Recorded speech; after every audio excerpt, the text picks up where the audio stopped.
अब हामीभन्दा राम्रा नेता ल्याउन सकिन्छ भने त हामी छोड्न तयार छौँ। भाइ अब त तिमीहरूले सकेनौ हामी गर्छौँ भन्नुहुन्छ भने पनि ठिकै छ, जो पनि उस्तै त हुन् नि, तर उस्तै होइनन्। म भन्छु उस्तै होइनन्। प्रधानमन्त्री त्याग्नुभन्दा देशै डुबाइदिन्छु भन्ने केपी ओली उस्तै हो। छोड्नुभन्दा लोकतन्त्र भाँडमा जाओस्, संविधान ध्वस्त भए नि होस्, दलालहरूलाई ल्याएर मन्त्रीमण्डलमा राखेर भए पनि चलाउँछु भन्ने उस्तै हो। भएको सहमति जति लत्याएर कुर्सीको निम्ति जे पनि गर्ने केपी ओली उस्तै हो त भने।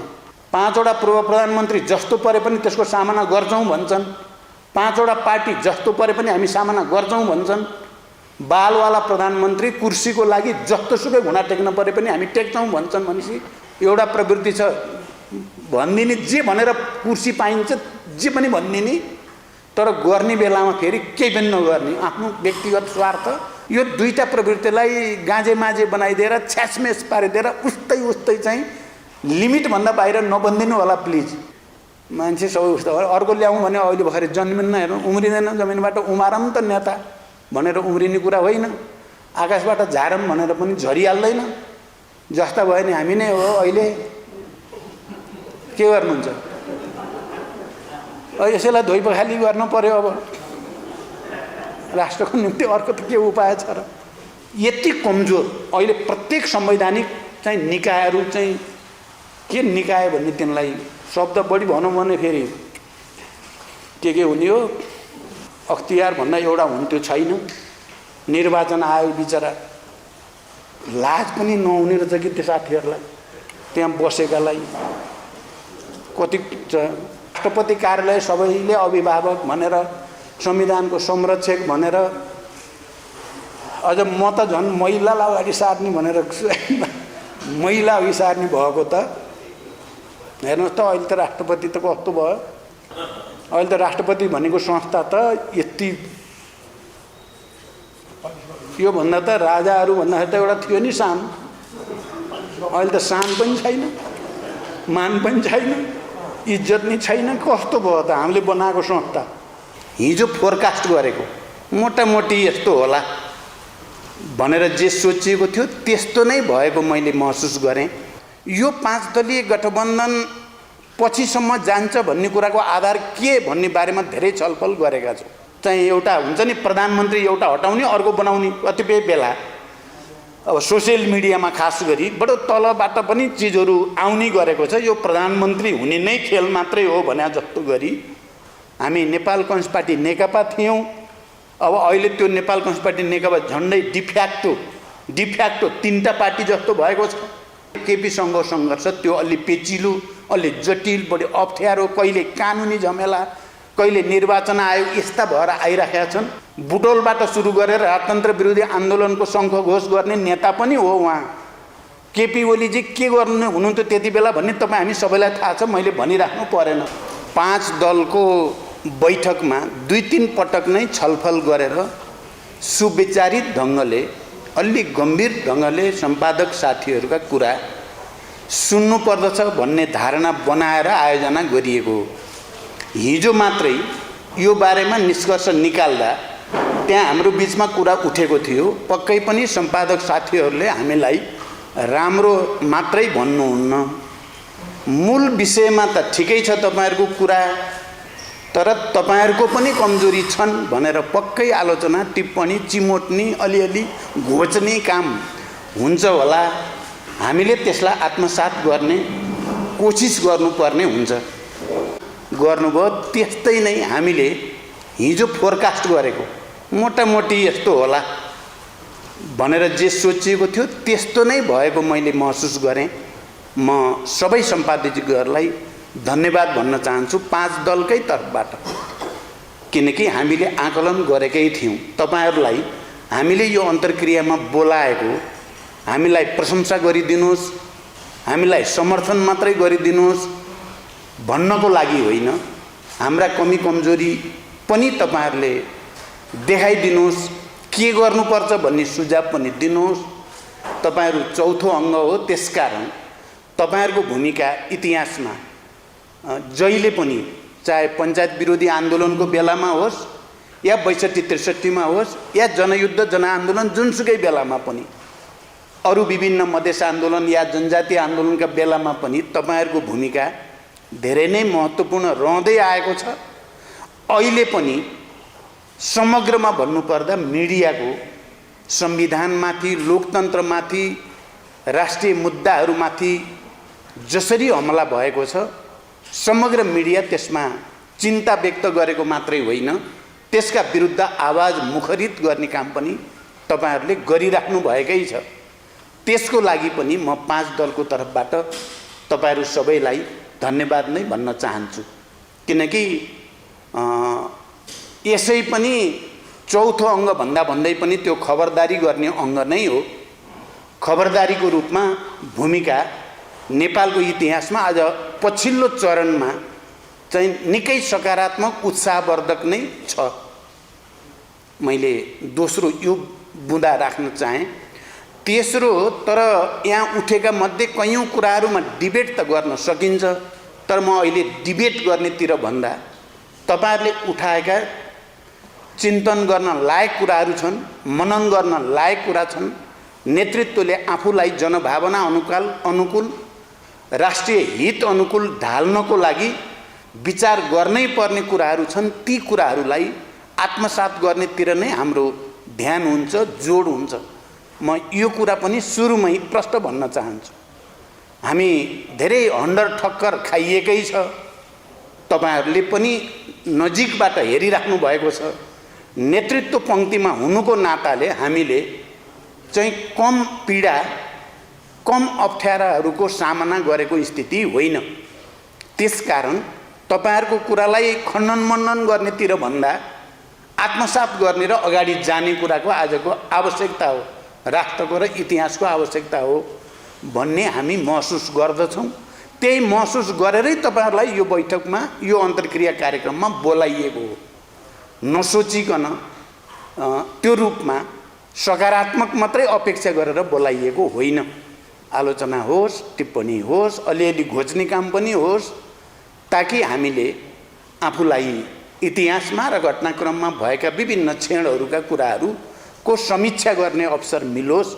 समीक्षा गर्न एउटा सामूहिक रूपले सहयोग पुगोस् र अगाडि जानको लागि एउटा सकारात्मक वातावरण बनोस् भन्ने उद्देश्य नै हो। त्यसकारण मैले यहाँ अहिले प्रत्येक कुराको टिप्पणी र खण्डन या मनन या हाम्रो धारणा भन्नुतिर भन्दा तपाईहरुले उठाएका सकारात्मक कुरा, रचनात्मक कुरा, राष्ट्रको पक्षका कुरा, जनताको पक्षका कुरा, लोकतन्त्रका कुरा जो उठाउनु भएको छ, संविधानको रक्षाको कुरा, त्यसलाई हामीले आत्मसात गर्ने कुरा हो। त्यसलाई हामीले व्यवहारमा अगाडि बढाउने कुरा हो। तेस्रो, चौथो कुरा म यहाँहरुलाई के भन्न चाहन्छु भने हामीले यो 5 दलको गठबन्धन बनाउँदै गर्दा यो 5 दलीय गठबन्धन पछिसम्म जान्छ भन्ने कुराको आधार के भन्ने बारेमा धेरै छलफल गरेका छौं। यो बिना छलफल भएको चाहिँ होइन। हामी महिनौसम्म पटक पटक द्विपक्षीय, बहुपक्षीय, सामूहिक धेरै छलफल गरेका छौं। यसको सैद्धान्तिक आधार के? यो 5 दलीय गठबन्धनले देशलाई ठीक ढंगले अगाडि लान सक्छ, यो दिगो हुन सक्छ, यो धेरै परसम्म जान सक्छ भन्ने कुराको सैद्धान्तिक आधार के, राजनैतिक आधार के, भावनात्मक र संवेदनाको आधार के भन्ने बारेमा हामीले छलफल गरेका छौं। र हामीले प्रिन्सिपलको हिसाबले भन्दा हामीले के भनेका छौं भने यो संविधान जो दशकौंको नेपाली जनताको संघर्ष र बलिदानबाट प्राप्त भएको संघीय लोकतान्त्रिक गणतन्त्रको संविधान हो। यो संविधानको रक्षा गर्ने र यो संविधानलाई समय अनुकूल परिमार्जन गर्दै लैजाने उद्देश्यमा आधारित भएर यो गठबन्धन बनाइनु पर्छ। किन यो भन्दा धेरै कुरा त्यसभित्र समेटिन्छ। 7 दशक भन्दा बढी लामो समयको संघर्ष र बलिदानपछि प्राप्त भएको संविधान सभाबाट बनेको संविधानलाई रक्षा गर्ने र समय अनुकूल यसलाई विकसित र परिमार्जित गर्दै लैजाने उद्देश्यमा केन्द्रित भएर यो गठबन्धन बन्नुपर्छ भन्ने एउटा प्रिन्सिपल। दोस्रो, हामीले सामान्यतः संविधानमा अंगीकार गरिएका र सामान्य परम्परा र हाम्रा मान्यताहरू भित्र पनि अभिव्यक्त भएका हामीले निर्वाचनको बेलामा जनतामा भन्ने गरेका लोकतन्त्रका आधारभूत मान्यताहरूको रक्षा, लोकतन्त्रभन्दा बाहिर निरङ्कुशतातिर, सामन्ती तन्त्रतिर या कुनै किसिमको दलालीतिर यो देश जान नपाओस्, लोकतन्त्रका फन्डामेन्टल नर्म्स एन्ड भ्यालुजहरूको रक्षा हामीले गरौँ, हामीले रक्षा गर्नेछौँ, हामीले रक्षा गर्नै पर्दछ भन्ने दोस्रो प्रिन्सिपल हामीले त्यसलाई बनाएको हो। तेस्रो हामीले राष्ट्रियताको रक्षा, किनभने नेपालको भूराजनैतिक अवस्थितिको कारणले यसका आफ्नै जटिलता छन्, आफ्नै संवेदनशीलता छन्। मलाई लाग्छ यो तपाईँ हामी सबैले बुझेका छौँ। तर नेपाल सधैँ नै एउटा स्वतन्त्र सार्वभौम सत्ता सम्पन्न राष्ट्रिय स्वाभिमान युक्त देशको रूपमा छ। यसलाई सुदृढ गर्दै लैजानु पर्छ। बेला बेलामा यसमाथि विभिन्न खालका चलखेलहरू विभिन्न समय कालखण्डमा इतिहासमा भएका छन्। सुगौली सन्धि अङ्ग्रेज भारतको बेलादेखि अहिलेसम्मको इतिहासका घटनाक्रमहरू र मोडहरू हेर्ने हो भने धेरै किसिमका सङ्घर्ष, जटिलता र चुनौतीको सामना गरेर नेपाल अहिले यहाँनिर छ। त्यसकारण नेपाल राष्ट्रको स्वतन्त्रता र स्वाधीनताको रक्षा गर्ने कुरा हाम्रो अर्को प्रिन्सिपल आधार हुन्छ, अर्को एउटा सैद्धान्तिक आधार हुन्छ जसले यो गठबन्धनलाई अलि परसम्म लैजान सक्छ। त्यही हामीले यी सिद्धान्त, मूलभूत सिद्धान्तमा पहिला हामी सहमत हौँ कि होइनौँ, हामी यसमा सहमत भयौँ भने अलि परसम्म लान सकिन्छ। यसमा सहमत हुन सकिएन भने यो मोर्चा पनि फेरि ट्याक्टिकल मोर्चा होला कि भन्ने चिन्ताको साथ नै यसको फिलोसफिकल आधार, यसको थ्योरिटिकल आधार, यसको पोलिटिकल आधार र यसको नेसनल फिलिङको आधारलाई पनि हामीले समेटेर जानुपर्छ भन्ने निष्कर्षसहित गठबन्धन अगाडि गएको छ। म यो कुरा सबै सम्पादक साथीहरूलाई बडो प्रष्ट शब्दमा भन्न चाहन्छु। यो अकारण वा चाहिँ एउटा हुन्छ नि प्रधानमन्त्री एउटा हटाउने अर्को बनाउने कतिपय बेला अब सोसियल मिडियामा खास गरी बडो तलबाट पनि चिजहरू आउने गरेको छ। यो प्रधानमन्त्री हुने नै खेल मात्रै हो भने जस्तो गरी त्यस्तो होइन। यो प्रधानमन्त्रीका निम्तिको सङ्घर्ष होइन, यो संविधान, लोकतन्त्र र राष्ट्रको हितको पक्षमा उभिने र नउभिनेको बिचको लडाइँ हो। यो सिस्टम बचाउने या नबचाउने भन्नेको बिचको लडाइँ हो र हामीले यसलाई त्यही रूपमा बुझ्नुपर्छ भन्नेमा हामी पाँचै दलको बिचमा राम्रो समझदारी भएपछि हामी अगाडि बढेका हौँ।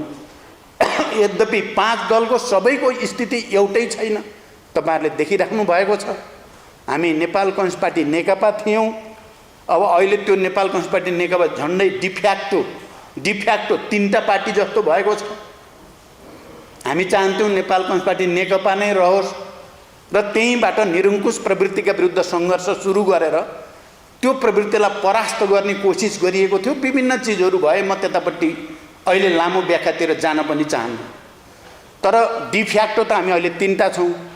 त्यो यसरी हेर्दा पाँच पार्टी मध्ये नेपाली कांग्रेस सभापति शेरबहादुर देउबाजी, रामचन्द्रजी सबै नेताहरू यहाँ हुनुहुन्छ। उहाँहरूलाई केही पार्टीगत समस्या छैन अहिले। अब अलिअलि पार्टी भएपछि आन्तरिक हुने कुरा स्वाभाविक कुरा हो।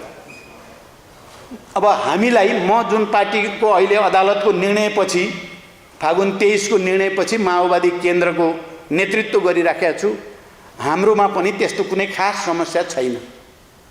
अब राष्ट्रिय जनमोर्चा पनि एउटा पार्टीको रूपमा पहिलेदेखि उहाँहरूको पनि कुनै समस्या छैन। तर नेकपा एमाले भित्र चलिरहेको सङ्घर्षको कारणले माधवजीले जसरी एउटा विधि विधान, लोकतन्त्र, मूल्य मान्यता, गणतन्त्र, संघीयता सबैको निम्ति सङ्घर्षको झण्डा उठाइराख्नु भएको छ, एउटै पार्टी भएको हुनाले केपीसँगको सङ्घर्ष त्यो अलि पेचिलो, अलि जटिल, बढी अप्ठ्यारो, कहिले कानुनी झमेला, कहिले निर्वाचन आयोग यस्ता भएर आइराखेका छन्। हामी पाँचै पार्टीको फेरि के छ भने माधवजीलाई परेका अप्ठ्याराहरूमा हामी सबै सकारात्मक ढङ्गले सोच्नुपर्छ र उहाँले जुन मुद्दा हामी सबै एक ठाउँमा केन्द्रित छौँ त्यो मुद्दाको आधारमा अगाडि बढ्न सहज बनाउने कोसिस हामीले गर्नुपर्छ। त्यही कुरा उपेन्द्र यादवजीले नेतृत्व गरेको जनता समाजवादी पार्टीको हकमा पनि छ। त्यहाँभित्र पनि निकै जटिल र चुनौतीपूर्ण अन्तरसङ्घर्ष चलिरहेकै छ र अहिले पछिल्लो चोटि जसरी सरकारको गठन, पुनर्गठन इत्यादि चाहिँ बडो असंवैधानिक, बडो अलोकतान्त्रिक, मूल्य मान्यता विहीन ढङ्गले आयो, त्यस्तो बेलामा उहाँले जुन सङ्घर्षको झन्डा उठाइराख्नु भएको छ त्यसमा उपेन्द्रजी लगायतको टिम जो त्यसको निम्ति सङ्घर्ष गरेको छ उहाँहरूलाई पनि हामी सबैले सामूहिक ढङ्गले नै सहयोग गर्नुपर्छ भन्ने मान्यता पनि बनाएका छौँ। त्यसकारण यो कति समय जाला भन्दा अहिले पनि हामी यहाँ कुरा गरिराखेका छौँ। यसलाई हामीले यो सिद्धान्त र मान्यताभित्र रहेर दिगो रूपमा लिएर जानुपर्छ। एउटा चुनावको लागि एक प्रधानमन्त्री केपी ओलीलाई हटाउनको लागि मात्रै हुनु हुँदैन। संविधान, लोकतन्त्र र राष्ट्रियताको रक्षाको निम्ति धेरै परसम्म जाने हामी कोसिस गर्नुपर्छ। र हामीले के भनेका छौँ इतिहासको मूल्याङ्कन गरेर भने त्यो आधार छ है, हामीले त्यो गर्न सक्छौँ। किनकि नेपाली कङ्ग्रेस पछिल्लो सङ्घीय लोकतान्त्रिक गणतन्त्रको आन्दोलनमा भनौँ, गणतन्त्रको आन्दोलनमा मुख्यतः नेतृत्व गरेको पार्टी हो। अहिले गिरिजाबाबु हुनुहुन्न, शेरबहादुरजी त्यो ठाउँमा हुनुहुन्छ, तर गणतन्त्रको निम्ति सङ्घर्ष गरेकै पार्टी हो। शान्ति सम्झौतामा हस्ताक्षर गरेको पार्टी हो। र त्यसकारण त्यो पार्टीले यो संविधानको रक्षा, गणतन्त्रको रक्षा, यो परिवर्तनको रक्षामा भूमिका खेल्ने ऐतिहासिक आधार छ। कमरेड माधव कुमार नेपाल त्यति बेला चाहिँ गणतन्त्रको निम्ति आन्दोलन गर्ने मध्येको एकजना नेता हो। 12 मध्ये समझदारी ड्राफ्ट गर्ने मध्येको एकजना नेता हो। बुटोलबाट सुरु गरेर राजतन्त्र विरोधी आन्दोलनको शङ्ख घोष गर्ने नेता पनि हो उहाँ। केपी ओलीजी के गर्नु हुनुहुन्थ्यो त्यति बेला भन्ने तपाईँ हामी सबैलाई थाहा छ, मैले भनिराख्नु परेन। उहाँ के भन्नुहुन्थ्यो त्यो आन्दोलनलाई, माधवजी के भनेर त्यो आन्दोलन अगाडि बढाउन चाहनुहुन्थ्यो। र हिजो जनयुद्धमा हुँदै गर्दा, भूमिगत हुँदै गर्दा हाम्रो पटक पटक भएका भेटघाट कुराकानी सबैले 12 बुँदे समझदारी र शान्ति सम्झौताको आधार बनाएको हुनाले पनि हाम्रो यो एकताको आधार ऐतिहासिक पनि छ। अहिले भएको संविधान रक्षा मात्रै कुरा होइन, यो परिवर्तन ल्याउन खेलेको ऐतिहासिक भूमिकामा हामी जो जहाँ थियौँ, उपेन्द्रजी हिजो त हामी आन्दोलनमा पनि सँगै नै थियौँ। पछि मधेस आन्दोलनको नेताको रूपमा उहाँले सबै खाले प्रतिक्रियावादी, अवसरवादी प्रवृत्तिका विरुद्ध र सबै खाले दबाव हस्तक्षेपको सामना गरेर आउनु भएको छ। त्यसकारण उहाँसँग पनि हाम्रो गठबन्धनको ऐतिहासिक आधार छ।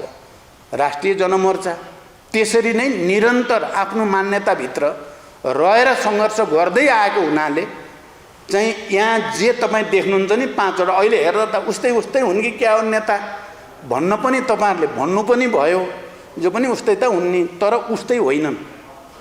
म भन्छु उस्तै होइनन्। केपी ओलीले बैलगाडाको सिद्धान्त प्रतिपादन गर्दै गर्दा माधव नेपाल गणतन्त्रको निम्ति झन्डा उठाएर हिँड्ने उस्तै उस्तै हो। हामी म भन्छु प्रधानमन्त्रीको बारेमा थोरै प्रश्न उठ्ने बित्तिकै सजिलै प्रधानमन्त्री त्याग्ने प्रचण्ड र प्रधानमन्त्री त्याग्नुभन्दा देशै डुबाइदिन्छु भन्ने केपी ओली उस्तै उस्तै हो। यो तपाईँहरूले सोच्दाखेरि त पक्कै सोध्नु भयो होला, यी पनि उस्तै उस्तै हो। शेरबहादुर देउवा र प्रचण्डहरूको बिचमा सहमति हुँदा सजिलै सहमति पालन गरेर छोड्ने, अर्कोले नि छोड्ने उस्तै उस्तै हो। तपाईहरु विचार गर्नुहोस् कसरी उस्तै उस्तै हुन्छ भने। सजिलै थोरै प्रश्न उठिसकेपछि अनावश्यक त्यो गर्नुभन्दा छोडेर निकाह दिनु सजिलो हुन्छ भने छोड्दिने चाहिँ र छोड्नुभन्दा लोकतन्त्र भाँडमा जाओस्, संविधान ध्वस्त भए नि होस्, दलालहरूलाई ल्याएर मन्त्रीमण्डलमा राखेर भए पनि चलाउँछु भन्ने उस्तै उस्तै हो। हामीले पहिलोचोटिको कुरा म अब अरू व्याख्या त गर्दिनँ, म के राम्रा काम गर्न खोजिया थियो भन्ने कुरातिर म जान्न, तर दोस्रो पटक हामी सहमतिमा सरकार बनाउने बेलामा हाम्रो काम के थियो? पहिलोचोटि थियो, दोस्रोचोटि भन्दाखेरि संविधान जसरी नै बनाउने थियो। संविधान बनाइएन भने संविधान सभा गरेर दुईवटा संविधान सभा गरेर पनि संविधान बनेन भने के होला भन्ने चिन्तामा थियौँ हामी। नेतृत्वको काम जसरी नै संविधान बनाउने थियो। तपाईहरुले देख्नु भएको छ, राम्रोसँग बुझ्नु भएको छ, संविधान नबनोस् भन्नको निम्ति कति ठुलो दबाव, धम्कीहरू, विभिन्न किसिमका अडचन झमेलाहरू आएका थिए। त्यति बेला म अपोजिसन लिडर थिएँ, सबभन्दा बढी दबाव म माथि थियो। तपाईहरुले थाहा पाउनु भएको छ यो कुरा। त्यसलाई सामना गरेर हामी सबै मिलेर संविधान घोषणा गरियो। अनि त्यो संविधान बनाएर घोषणा गर्ने प्रवृत्ति र यो संविधान सिद्ध्याउने प्रवृत्तिका पात्रहरू उस्तै उस्तै हुन्छन् त। उस्तै उस्तै ऊ पनि उस्तै त्यो पनि त्यस्तै भन्दिन मिल्छ। दोस्रो चोटि संविधान घोषणा गरेपछि हामीले यो संविधान कार्यान्वयन गर्नको लागि चुनावतिर जानै पर्छ। हामीले लोकतान्त्रिक ढङ्गले निर्वाचन प्रक्रियालाई सम्पन्न गरेनौँ भने संविधान घोषणाले मात्रै सबै कुरा हुँदैन। त्यसकारण निर्वाचन हुनै पर्छ भनेर हामीले त्यति बेला देखिसकेका थियौँ। ओलीको नेतृत्वबाट निर्वाचन नहुने देखिसकेका थियौँ। त्यसो भएर चाहिँ अर्को सहमति बनाउनु पर्यो। माधवजी पनि हुनुहुन्छ, यद्यपि उहाँ एमालेकै नेता हुनुहुन्थ्यो त्यति बेला। तर केपी ओलीबाट हुँदैन है, अब चिजहरू उल्टो जान थाल्यो भनेपछि हामीले कहीँ न कहीँ नयाँ ढङ्गले सोच्नुपर्ने स्थिति आयो। हामीले निर्वाचन गरायौँ। तपाईँहरूले भन्न सक्नुहुन्छ त्यो निर्वाचन धाँधली भएको थियो, षड्यन्त्र भएको थियो। यही हामी नेता भन्ने त्यति बेला प्रधानमन्त्री भएका म अथवा शेरबहादुरजी अथवा अरू कोही को ध्यान चाहिँ आफ्नो गुट आफैलाई मात्रै गर्ने भन्ने थियो कि संविधान कार्यान्वयनको निम्ति लोकतान्त्रिक निर्वाचन चाहिँ सम्पन्न गरौँ भन्नेमा थियो। त्यो भन्ने र अनि यसलाई सिद्ध्याउन खोज्ने उस्तै उस्तै कसरी भयो मैले चाहिँ बुझिनँ क्या। तपाईँहरूले चाहिँ भन्न त भन्नुभएको छ, भन्न नि पाउनुहुन्छ, भन्नुभएकोमा स्वागत पनि गरिसकेँ मैले। तर मैले पनि अलिकति त भन्ने भएँ क्या, उस्तै उस्तै हो त। निर्वाचन भयो, मैले सोचेँ वाम गठबन्धन, वाम जनमत धेरै छ नेपालमा, वाम गठबन्धन गरेर र जनतालाई मन छुने गरिकन प्रतिबद्धता व्यक्त गरेर सबै वर्ग तह तबकालाई सामाजिक न्याय दिने, आर्थिक समृद्धि दिने, विधि विधान अनुसार चल्ने भन्ने कुराको आधारमा गठबन्धन गर्यो भने देशमा राजनीतिक स्थायित्व होला भनेर सोचेर सहमति गर्ने प्रधानमन्त्री पाएको प्रधानमन्त्री छोडेको छु मैले। तपाईँहरूले यो कुरा चाहिँ त कहिले पनि भन्न नरुचाउनु भएको हो कि भन्यो भने प्रचण्डलाई समर्थन गरेको देखिन्छ भन्ने ठान्नु भएको छ कि? मैले त 5 वर्ष प्रधानमन्त्री पाउनेवाला थिएँ चुनावपछि पनि। मैले भयो जे जनताको अगाडि गरेको प्रतिबद्ध भन्दा बाहिर जान हुँदैन। प्रधानमन्त्री ठुलो कुरा होइन, प्रधानमन्त्री त आउँछ जान्छ भन्नु र भएको सहमति जति लत्याएर कुर्सीको निम्ति जे पनि गर्ने केपी ओली उस्तै उस्तै हो त भने तपाईँहरूले पनि उस्तै उस्तै भनिदिनु भने त हामी त साह्रै ठुलो अन्यायमा पर्ने भइयो। अब हामी भन्दा राम्रा नेता ल्याउन सकिन्छ भने त हामी छोड्न तयार छौँ। ल भन्नुहोस्, आजै भाइ अब त तिमीहरूले सकेनौ हामी गर्छौँ भन्नुहुन्छ भने पनि ठिकै छ। अस्ति के भयो भने एउटा कुरा भनेर म यसलाई प्रष्टपरस टुङ्ग्याइदिन्छु। जुन दिन अदालतले अलिकति सकारात्मक ढङ्गले संविधानको पक्षमा गर्ने सङ्केत पाएपछि प्रधानमन्त्रीजीले राति एउटा अपिल निकाल्नुभयो। तपाईँ हामी सबैलाई थाहा छ। खास गरी माधवजीहरूलाई सम्बोधन गरेर एकता गरौँ, जसरी पनि एकता गरौँ, के गर्नुपर्छ, के अरे जेठ 3 गते पहिला फर्किन नि तयार छु। अब उहाँ जे पनि तयार हुनुहुन्छ। मलाई चाहिँ अब कण्ठ भयो, कमसेकम मलाई चाहिँ कण्ठ भयो। मैले चिनेको माधवजीलाई बढी हो, केपीजीलाई बढी चिने होइन। यो 3 वर्षमा राम्रो चिने र सङ्घर्ष पनि हामीले सुरु गरियो। फेरि उहाँको गलत प्रवृत्तिका विरुद्ध सङ्घर्ष गर्नु सही थियो कि थिएन, सङ्घर्ष किन गरियो, सुविधा लिन त त्यही सजिलो थियो नि त्यति बेला। तर संविधान, लोकतन्त्र, मूल्य, मान्यता, जनता, राष्ट्र सबै बर्बाद हुने भयो यिनको बुद्धिले भन्ने भएपछि विद्रोह गरियो। अस्ति चाहिँ त्यसको भोलिपल्ट उहाँले मलाई फोन गर्नुभयो र सोध्नुभयो, उहाँले तपाईँ शेरबहादुरलाई बोकेर काङ्ग्रेसलाई बोकेर अब हामीलाई सिद्ध्याउन हिँड्नु भएको छ भन्नुभयो। अनि वामपन्थीको सरकार सिद्ध्याउने, काङ्ग्रेससँग मिलेर सरकार बनाउनेमा पुग्नुभयो होइन तपाईँ भन्नुभयो उहाँले। मैले कङ्ग्रेस त अहिले तपाईँभन्दा 100औं गुणा वामपन्थी, लोकतन्त्रवादी, क्रान्तिकारी भएर आयो गर्नुहुन्छ के? मैले भनेको ठ्याक्कै यही हो। काङ्ग्रेस त धेरै वामपन्थी, ऊ त संविधानको रक्षा गर्ने भनेर बिचरा चाहिँ अडिया छ। तपाईँ संविधान सिद्ध्याउन हिँड्नु भएको छ। काङ्ग्रेस लोकतन्त्रको रक्षा गर्ने भनेको छ, तपाईँ लोकतन्त्र सिद्ध्याउन हिँड्नु भएको छ। कङ्ग्रेसले तपाईँलाई चाहिँ विदेशीको टाङमनी छिर्यो भनेर चाहिँ भन्छ, तपाईँ टाङमनी छिर्नु भएकै छ। छिर्या मात्रै होइन, पुरै आत्मसमर्पण गरेर दलालहरू ल्याउन थाल्नु भएको छ। अनि काङ्ग्रेस चाहिँ दक्षिणपन्थी, तपाईँ चाहिँ वामपन्थी कहाँनिर हुनुभयो ल भन्नुहोस् मलाई, प्रमाणित गर्नुहोस्। काङ्ग्रेस दक्षिणपन्थी, तपाईँ चाहिँ वामपन्थी हो, तपाईँलाई वामपन्थी ठानेरै गठबन्धन गर्न खोजे हो, तपाईँले सही गरेको पनि त्यस्तैमा छन् भनेपछि भाषण धेरै नगर भन्नुभयो उहाँले, फोनमा हो कुरा भयो। म अहिले के ठान्छु भने यो गठबन्धन कुनै अवसरवादी गठबन्धन होइन, यो लोकतन्त्रवादी र वामपन्थीहरूको गठबन्धन हो। 46 सालको आन्दोलन लोकतन्त्रवादी र वामपन्थीको कारणले पञ्चायत हारेको थियो। 62-63 वामपन्थी र लोकतन्त्रवादीको मोर्चाले नै राजतन्त्र परास्त भएको थियो। अहिले पनि वामपन्थी र लोकतन्त्रवादी मिलेर जानुपर्ने परिस्थिति केपी ओलीको निरङ्कुशताको कारणले झन् सिर्जना भयो। हामीले आत्मसमीक्षा गर्ने मौका पायौँ। त्यस अर्थमा केपी ओलीलाई धन्यवादै छ।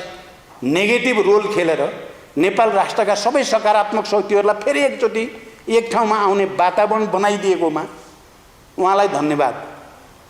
उहाँले जो भिलेनको भूमिका खेल्नुभयो नि राष्ट्रमा, अब त जनताले नि यो भिलेन रहेछ भन्ने थाहा पाउनु भएको छ, जनतालाई पनि थाहा भइसकेको छ। त्यसकारण यो गठबन्धन कुनै चाहिँ सिद्धान्तहीन गठबन्धन, खाली स्वार्थको लागिको मात्रै गठबन्धन होइन। यो 46 सालको ऐतिहासिक जनआन्दोलनदेखि सुरु भएर विकसित हुँदै आएको, बेला बेलामा जिगज्यागहरूभित्र छिर्दै र देशलाई सकारात्मक परिवर्तनको दिशातिर लान अगाडि बढेकै गठबन्धन हो यो। त्यहाँ यसमा शङ्का गर्नु पर्दैन। म यहाँहरूलाई विशेष रूपले अपिल गर्न चाहन्छु, तपाईहरू भरोसा गर्न सक्नुहुन्छ।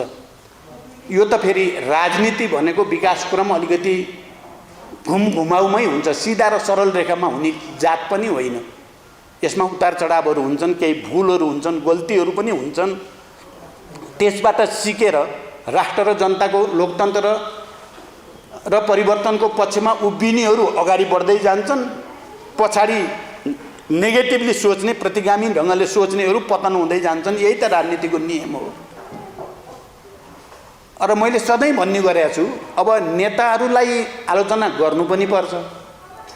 तपाईहरूको त ड्युटी नै छ खबरदारी गरिराख्ने, तपाईहरूको धर्मभित्रै पर्छ त्यो। त्यसकारण तपाईहरूले गरेकोमा त हामीले गम्भीरतापूर्वक ध्यान दिनै पर्छ, दिन्छौँ पनि। तर एउटा प्रवृत्ति फेरि हुर्किन नपाओस् भन्ने कुरा हामी सबै सतर्क हुनुपर्छ भन्ने पनि म राख्न चाहन्छु। नेताहरूको अलिक बढी नै हुर्मत लिने गरियो र सबै नेता उस्तै उस्तै हुन् भन्ने मानसिकता देशभरि बन्न गयो भने निकै ठुलो पोलिटिकल भ्याकुम र निकै ठुलो फ्रस्ट्रेसन जनतामा आउन सक्छ। र त्यो फ्रस्ट्रेसनले लोकतन्त्र मात्रै होइन, देशकै भाग्य भविष्यलाई अप्ठ्यारो पार्न पनि सक्छ। यो पक्ष पक्कै तपाईहरूले नै विचार गर्नुभएकै छ र त हामीलाई समर्थन गर्नुभएको छ। गाली गर्दा गर्दै नै समर्थन गरेको त्यही भएर होला भन्छु म चाहिँ। नत्र किन गर्नुहुन्छ त? ठिकै, मुद्दा त तपाईँहरूले उठाएको ठिकै छ। किनभने मैले इतिहासमा कतिपय कालखण्डमा ठुल्ठुला क्रान्ति आन्दोलनका क्रममा एउटा प्रवृत्ति विदेशी शक्तिहरूले खास गरी चाहिँ कुनै थर्ड वर्ल्ड कन्ट्रीलाई कन्ट्रोल गर्न पर्यो भने त्यो देशका नेताहरूप्रति यति घृणा फैलाइदिने जनताको नजरमा कि यी नेता सब बेकारका छन्, यी सब भ्रष्ट छन्, यी कुनै काम लाग्दैनन् भनिदिएपछि अनि त्यो देश कब्जा गर्न सजिलो हुन्छ अरे क्या। यो कुरामा मलाई तपाईँ सबै वरिष्ठ सम्पादकहरू पक्कै पनि सचेत हुनुहुन्छ भन्ने म ठान्छु। त्यसै कारण त तपाईँहरूले हामीलाई समर्थन गर्नुभएको छ भन्ने ठान्छु। र म लिमिटभन्दा बाहिर नजाओस्, लिमिटसम्म ठिक छ, लिमिटभन्दा बाहिर गएर जस्तो हामी तपाईँहरूले सोध्नुभयो यो 5 वटा पूर्व प्रधानमन्त्रीहरूले जो वक्तव्य दिएर नेपालको बारेमा निर्णय नेपालीले नै गर्नुपर्छ, नेपाली नै गर्ने हो, यहाँ कहीँ प्रत्यक्ष वा परोक्ष रूपमा विदेशी चलखेल हुन नपाओस् भन्ने कुरामा सबैलाई हामीले ध्यानाकर्षण गर्ने, सतर्क गराउने अपिल गरेका छौँ। यो परिस्थिति गम्भीर नभइकन गरिएको होइन। 5 वटा पूर्व प्रधानमन्त्रीहरूले चाहिँ स्थितिलाई, जनतालाई अगाह नगर्ने भने कसले गर्छ त? अहिले कसले सामूहिक रूपमा नेपालको बारेमा नेपालीले नै निर्णय गर्न पाउनुपर्छ भनेर प्रभावकारी अपिल कहाँबाट हुन सक्छ भन्दा हामीले ठान्यौँ 5 वटा पूर्व प्रधानमन्त्रीहरूले गर्दा त्यो अपिल ठुलो हुन्छ भन्ने ठान्यौँ र त्यो हाम्रो जिम्मेवारी हो भन्ने ठान्यौँ। तपाईहरुले भन्नु उस्तै उस्तै सिद्धान्तभन्दा यो बाहिर छ। उस्तै उस्तै भए त हामी पनि तछाड मछाड गर्थ्यौँ होला नि त, विदेशीकै आशीर्वाद पाउनु। यस्तो बेलामा होइन है चलखेल मानिँदैन भन्न किन जान्थ्यौँ त। तर हामी कसैसँग दुश्मनी गर्नु छैन। तपाईहरुले भाषा हेर्नुभयो भने त्यो भाषा नेपाल र नेपालीलाई अपिल छ, त्यहाँ विदेशीलाई गाली पनि होइन। हामी छिमेकीहरुसँग राम्रो सम्बन्ध होस् भन्ने चाहन्छौँ, सबै मित्र राष्ट्रहरुसँग राम्रो सम्बन्ध होस् भन्ने चाहन्छौँ। तर हाम्रो भित्र अनावश्यक चलखेल हामीलाई सह्य छैन। हामी त्यो नेपाली जनता, नेपालको मनोविज्ञान, नेपालको संस्कार त्यस्तो होइन, हामी सक्दैनौँ भन्ने कुरा पनि त्यहाँ छ। मलाई लाग्छ तपाईहरुले त्यो कुरा राम्रो बुझ्नु भएको छ। तपाईहरुले अहिले गरेको टिप्पणीबाट पनि तपाईहरुले त्यो कुराको मर्मलाई राम्रो बुझ्नु भएको छ भन्ने नै मैले बुझेँ। त्यसकारण त्यो गर्नुपर्ने काम गरिएको हो। म के भन्छु भने हामीले संविधान बनाउने बेलामा होस्, निर्वाचन गर्ने बेलामा होस्, या अहिले यो गठबन्धन बनाउने बेलामै किन नहोस्, धेरै अप्ठ्याराको सामना गरेका छौँ साथीहरू, धेरै अप्ठ्याराको। र लोकतन्त्र, संविधान, राष्ट्रको पक्षमा जस्तोसुकै चुनौती भए पनि उभिने हो, जस्तोसुकै त्याग गर्न परे पनि गर्ने हो भन्ने मनोविज्ञानबाट, भावनाबाट, विचारबाट प्रेरित भएर आएको वक्तव्य हो। 5 वटा पूर्व प्रधानमन्त्री जस्तो परे पनि त्यसको सामना गर्छौँ भन्छन्। 5 वटा पार्टी जस्तो परे पनि हामी सामना गर्छौँ भन्छन्। बालवाला प्रधानमन्त्री कुर्सीको लागि जस्तोसुकै घुँडा टेक्न परे पनि हामी टेक्छौँ भन्छन्। भनेपछि उस्तै उस्तै हो त यो। फन्डामेन्टल्ली फरक चिज होइन र यो प्रवृत्तिमा। यही होइन र उज्यालो भनेको, हामी सबैले हेर्ने उज्यालो भनेको यही होइन र। अब हामीले पनि गल्ती गरेका छौँ, नगरेको होइन। तपाईहरुले यहाँ उठाउनु भएको कुरा कयौं पटक मैले सार्वजनिक रूपमा पनि भनेको छु। 12 बुँदे समझदारी, शान्ति सम्झौता, पहिलो पटकको निर्वाचन, त्यसपछि गठबन्धन कस्तो बनाउनु पर्थ्यो भन्नेमा मबाट पनि त्रुटि भयो भनेर मैले सार्वजनिक रूपमा भनेको छु। त्यसपछि त्यसलाई सच्याउने प्रयास पनि गरिएको छ। प्रयास नगरेको भए प्रधानमन्त्री सजिलै छोडिन्थ्यो। सहमति अनुसार सजिलै जाने त तपाईँ हेर्नु भने एउटा कल्चर एकचोटि जे भनेर भयो नि सहमति गर्ने, अनि सहमति गरेपछि चाहिँ पालन चाहिँ नगर्ने एउटा प्रवृत्ति छ नि नेपालको इतिहासदेखि हेर्दै आउनुभयो भने। राणाकालदेखि नै, राणाहरूको बेलादेखिको राज्यमा एउटा प्रवृत्ति छ, भनिदिने जे भनेर कुर्सी पाइन्छ जे पनि भनिदिने, तर गर्ने बेलामा फेरि केही पनि नगर्ने, आफ्नो व्यक्तिगत स्वार्थ या आफ्नो गुटको हितभन्दा बाहिर केही नहुने, राष्ट्र जहाँसुकै जाओस् भन्ने प्रवृत्ति छ। अर्को राष्ट्रको हित र जनताको हितको अधीनमा अरू सबै कुरा राख्ने अर्को प्रवृत्ति पनि छ नि त नेपालमा। तपाईँ हामीले प्रतिनिधित्व गरेको प्रवृत्ति त त्यो हो। त्यस अर्थमा भन्ने हो भने यो दुईटा प्रवृत्तिलाई गाँजे माझे बनाइदिएर छ्यासमेस पारिदिएर उस्तै उस्तै चाहिँ लिमिटभन्दा बाहिर नबन्दिनु होला प्लिज। लिमिटमा भन्नुहोस्। आज भनेको ठिक छ, मैले पहिल्यै स्वागत गरिसकेको छु, तर तपाईँले यही भन्ने कुरा भनेको भनै गर्नु हो बाहिर भने यसले फेरि मान्छे सबै उस्तो भयो। अर्को ल्याउँ भने अहिले भर्खर जन्मिन्न, हेर्नु उम्रिँदैन, जमिनबाट उमारौँ त नेता भनेर उम्रिने कुरा होइन। आकाशबाट झारौँ भनेर पनि झरिहाल्दैन। जस्ता भयो नि हामी नै हो। अहिले के गर्नुहुन्छ? यसैलाई धोइ पखाली गर्न पर्यो। अब राष्ट्रको निम्ति अर्को त के उपाय छ र? अब हामीले प्रतिबद्धता के गर्छौँ भने हामी अगाडि जान्छौँ। हामी राष्ट्रको हितमा, जनताको हितमा, संविधानको हितमा, लोकतन्त्रको हितमा हामी लड्छौँ। आज हामीले सङ्घर्षको कार्यक्रम पनि घोषणा गर्दैछौँ। हामी किनभने राष्ट्रको निम्ति र लोकतन्त्रको निम्ति जहाँ जान पर्छ जान्छौँ भन्नेमा छौँ हामी। र तपाईँहरू सबै एउटा राम्रो सहमति, समझदारी र विश्वास बनोस् भन्नको निम्ति हो यो अन्तर्क्रिया। हामी त जान्छौँ। अस्तिको पटक संसद विघटन भयो, हामी सबैले यसलाई असंवैधानिक भन्यौँ, अलोकतान्त्रिक भन्यौँ, तर हाम्रो लेभल अफ अन्डरस्ट्यान्डिङ चाहिँ अलि यो हाइटको थिएन। अहिले जुन हाइटमा हामी आइपुगेका छौँ यही त रहेछ विकासक्रम भनेको। अहिले हामी अर्को हाइटमा युनिटी भएको छ, हामी भएका छौँ। त्यति बेला त्यो हाइटमा नभए पनि हामी सबैको मूल मुद्दा त असंवैधानिक भयो, अलोकतान्त्रिक भयो। प्रधानमन्त्रीको कदम अहिले संसद विघटन यसरी गर्न हुँदैन थियो भन्ने त हामी एकै ठाउँमा थियौँ। त्यति बेला जनतालाई अपिल गर्दा पनि त जनता त परिचालन भएकै हुन् नि। अहिले कोभिड-19 भएको हुँदैन थियो भने त हामीले धेरै अपिल गर्नै पर्दैन थियो भन्ने छ हाम्रो बुझाइ। जनता आफै सडकमा चाहिँ लाखौँ आउने त्यो हदभन्दा बढी भयो नि। एनफ इज एनफ भनिन्छ नि, यति एनफ भन्ने कति हो कति भयो नि केपीको त। जे मन लाग त्यही गरेको छ, बाटाबाट मन्त्री बनाएको छ, जो दलाल छन् तिनैलाई ल्याएको छ। संविधान मूल्य, मान्यता, आदर्श, निष्ठा केही पनि छैन। आई एम द स्टेट भनेको छ, हिँडेको छ। अझ गल्ती स्वीकार्नुको सट्टा अझै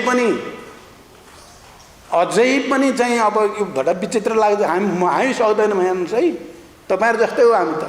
हामीलाई त लाज हुन्छ, हामी त म त बस्नै सक्दैन थियो त्यो बालुवाटारमा यत्रो स्थिति हेर्दा। उनी त अझै के भन्छन्, त्यो हटेका मन्त्रीलाई बोलाएर त्यो के अरे क्वार्टर छोड्न नि पर्दैन, गाडी छोड्न नि पर्दैन, गाडी चढिराख्नुहोस्, क्वार्टरमा बसिराख्नुहोस्, झन्डा यसो छोपेर गाडी चलाएर हिँड्नुहोस्, म मिलाउँछु भन्ने छ शब्द। म यो सब मिलाइहाल्छु। विचित्र होइन त यो? भन्नुहोस् त, यो के देख्न पर्यो तपाईँ? हामीले हेर्दै यस्तो गर्ने मात्रै छौँ त हामी यताका अनुहार। बाटोमा जाँदा मुख छोपेर हिँड्नु होला त चाहिँ भनेन? भन्नु पर्ने, मुख छोपेर कपडा खोलेर हिँड्ने नि हुन्छ भन्नु पर्थ्यो भने होइन। अब त्यस्तो गर्ने र हामी उस्तै छौँ त। हामी एउटा उद्देश्यको निम्ति लड्ने उस्तै हुँ त होइनौँ हामी अर्कै हौँ है।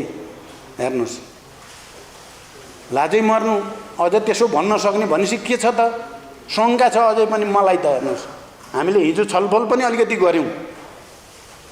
अब के अरे सेटिङको कुरा पहिला निकै चल्यो, सेटिङ भए पनि अहिले तपाईँहरूले सोध्नुभयो फेरि अहिले चाहिँ प्रचण्डसँग सेटिङ हो कि हो अथवा 5 दलसँग सेटिङ हो कि भन्ने भाव दिन खोज्नुभयो। केही सेटिङ हाम्रो छैन, हुन पनि सक्दैन।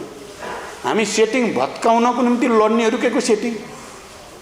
हामी त हिजैदेखि यो सेटिङबाट राज्य चल्न थाल्यो भने बर्बाद हुन्छ लोकतन्त्र, संविधान सब सिद्धिन्छ भन्ने वाला परियो। अनि के को सेटिङ गर्ने?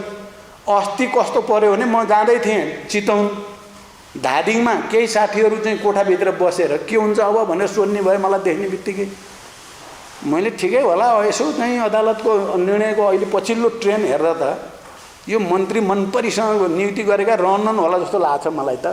के भनेको थिएँ त्यो त बाहिर आइहालेछ। ल प्रचण्डले भन्यो भनेपछि त्यसपछि यो पनि सेटिङ भयो। केही सेटिङ छैन, ढुक्क हुनुहोस्। छ सेटिङ भने भत्काउने उद्देश्य चाहिँ हाम्रो छ, सेटिङ छ। अब अहिले पनि प्रधानमन्त्री केपी ओलीको भनाइले के देखिन्छ भने सेटिङ गर्ने उनको षड्यन्त्र अहिले पनि जारी छ भन्ने देखिन्छ। उनले अहिले पनि तपाईँ हेर्नुभयो भने न्यायाधीशहरूलाई धम्क्याउने, प्रताडित गर्ने विभिन्न किसिमले चाहिँ कोसिस भइरहेछ। तपाईँ अदालतभित्रै चाहिँ महान्यायाधिवक्ताले बोलेको भाषा हेर्नुहोस् न। महान्यायाधिवक्ता त प्रधानमन्त्रीको सल्लाहकार हो नि, कानुनी सल्लाहकार, मुख्य सल्लाहकार। कुन भाषा बोलेका छन्?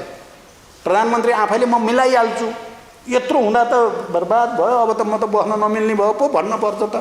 त्यो आउटस्टेट मन्त्री बोलाएर त अब त लाजै मर्नु भयो, मैले छोड्न पर्यो भन्लान् भनेको त तपाईँहरूले पनि छोड्न पर्दैन। गाडी चढ्न, झन्डा मात्रै लुकाउनुहोस्, क्वार्टर नछोड्नुहोस्। अब अहिले त लाजै मर्नु, तपाईँहरूले उठाइदिनु भयो, अलिक व्यापक रूपमा उठाइदिएको हुनाले मन्त्री भएका हिजोका ती लाज भएर छोड्न थालेका छन्। केपी त तिनलाई पनि नछोडाउने भयो छ। उनको त के रहेछ भन्दाखेरि फेरि पनि प्रधानमन्त्री मै हो हुने, किन राष्ट्रपति मैले जे भने त्यही भइहाल्छ, रबर स्ट्याम्प छँदैछ। राष्ट्रपति रबर स्ट्याम्प, प्रधानमन्त्री म। अझै पनि माधवजीलाई कुनै तरिका अपनाउँछु भन्ने पनि भन्न खोज्नु। माधवजी बिचरा भनेको भनाइ हुनुहुन्छ, तर पनि चाहिँ फेरि पनि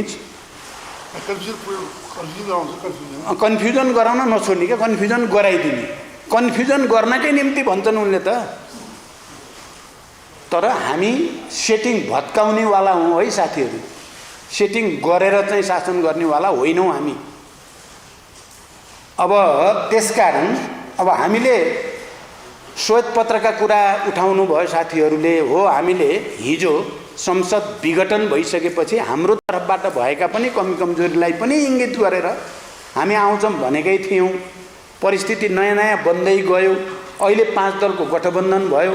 हामीले पटक पटक संयुक्त वक्तव्य मार्फत आफ्ना विचार र भावनाहरूलाई जनताको अगाडि ल्याइराखेका छौँ। हामी अझै व्यवस्थित रूपमा आज तपाईँहरूले दिएका सुझाव आलोचना समेतका आधारमा हामी व्यवस्थित रूपले जाने कोसिस गर्छौँ।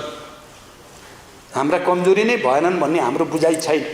हामीले पनि केही न केही कमजोरी गरौँ, तर मुख्य हामी होइन भन्ने छ कि हाम्रो मुख्य अहिले केपी ओली नै हो, त्यो प्रवृत्ति नै हो, त्यसलाई परास्त गर्नै पर्छ, हामी मुख्य होइन। मैले भन्छु पालो पालो अध्यक्ष पालो पालो प्रधानमन्त्री भनेर सहमति गरेको राजनीतिक प्रतिवेदन र विधानमा विधि विधानमा चल्ने छौँ, बहुमतको निर्णय मान्ने छौँ भनेर केपीले पनि मैले पनि माधवजीहरूले पनि सबैले सही गरेको। केपीले अहिले एउटा नि मानेनन्, हामीले त्यही मान्न पर्छ भनेर लडिरहेका छौँ। त्यसो भएको हुनाले अब हुँदो रहेछ हेर्नुहोस्, पार्टीहरूमा कम्युनिस्ट आन्दोलनमा त अझ बढी यस्तो हुन्छ। कम्युनिस्ट आन्दोलन पार्टी भित्रैबाट मान्छे डिजेनेरेट भएपछि चेउसेसको जन्मिँदो रहेछ, फासिस्ट जन्मिँदो रहेछ। कुरा भन्नु त गोर्बाचोभहरू जन्मे, के जन्मे, एल्सिनहरू जन्मे आदि इत्यादि। त्यो हुन्छ, त्यसलाई अनौठो मान्न नै हुँदो रहेछ। हामी आफ्नो कर्तव्य राष्ट्रका प्रति, जनताका प्रति, परिवर्तनका प्रति आफ्नो कर्तव्य पुरा गरिराख्ने कुरा रहेछ। त्यस अर्थमा तपाईँहरूले उठाएका कुराहरूलाई ध्यान दिएर हामी गर्नेछौँ। अब यो अध्यादेशलाई दुरुपयोग गर्ने जो प्रवृत्ति छ त्यसलाई हामी करेक्सन गर्छौँ। अहिले त तपाईँहरूलाई साक्षी राखेर भन्दैछौँ हामी यसलाई करेक्सन गर्छौँ।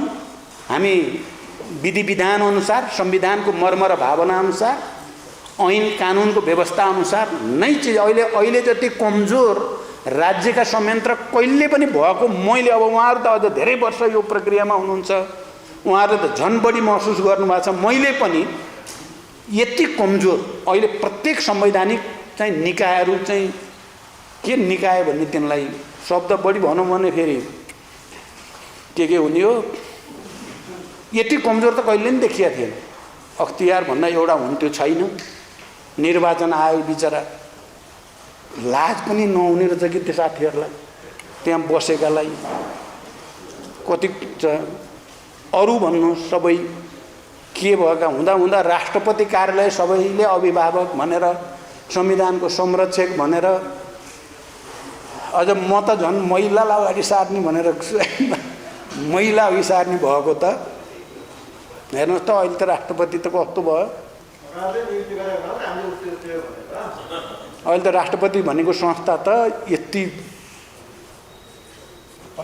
योभन्दा त राजाहरू भन्दाखेरि त एउटा थियो नि सान, अहिले त सान पनि छैन, मान पनि छैन, इज्जत नि छैन। कस्तो भयो त हामीले बनाएको संस्था, राष्ट्रपति त संस्था हो नि भन्दा यी सबै कुराहरू।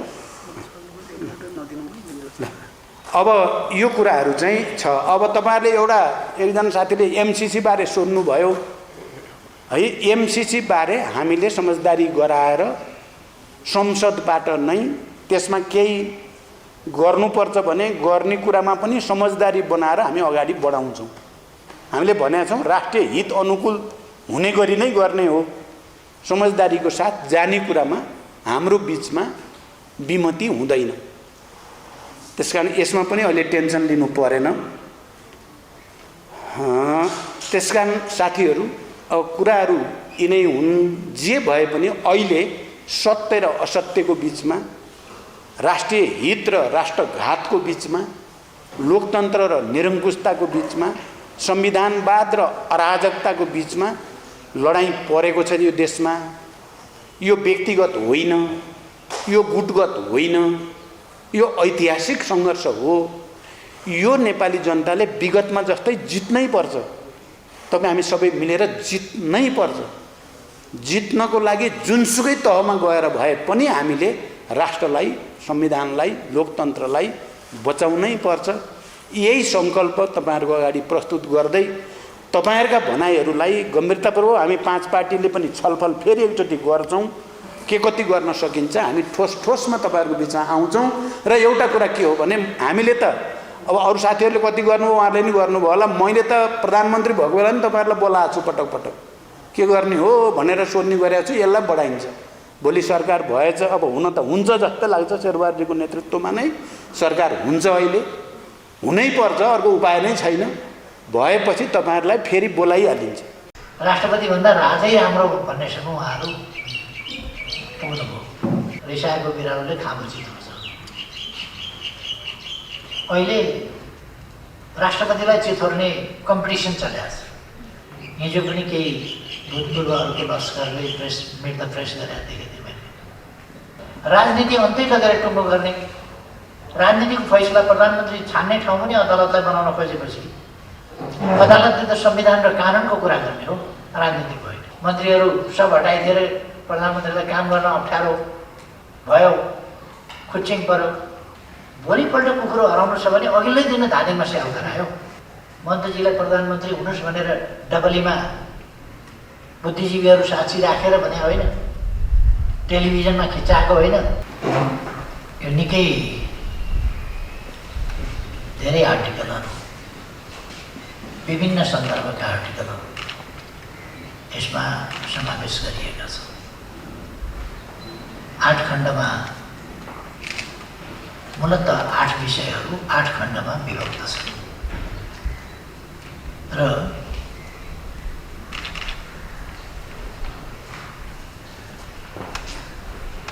मोटामोटी गर्ने हो भने 1 खण्डमा पनि 8-8वटा जति नै पर्छन् होला, 64वटा जति यसमा लेखहरू होला।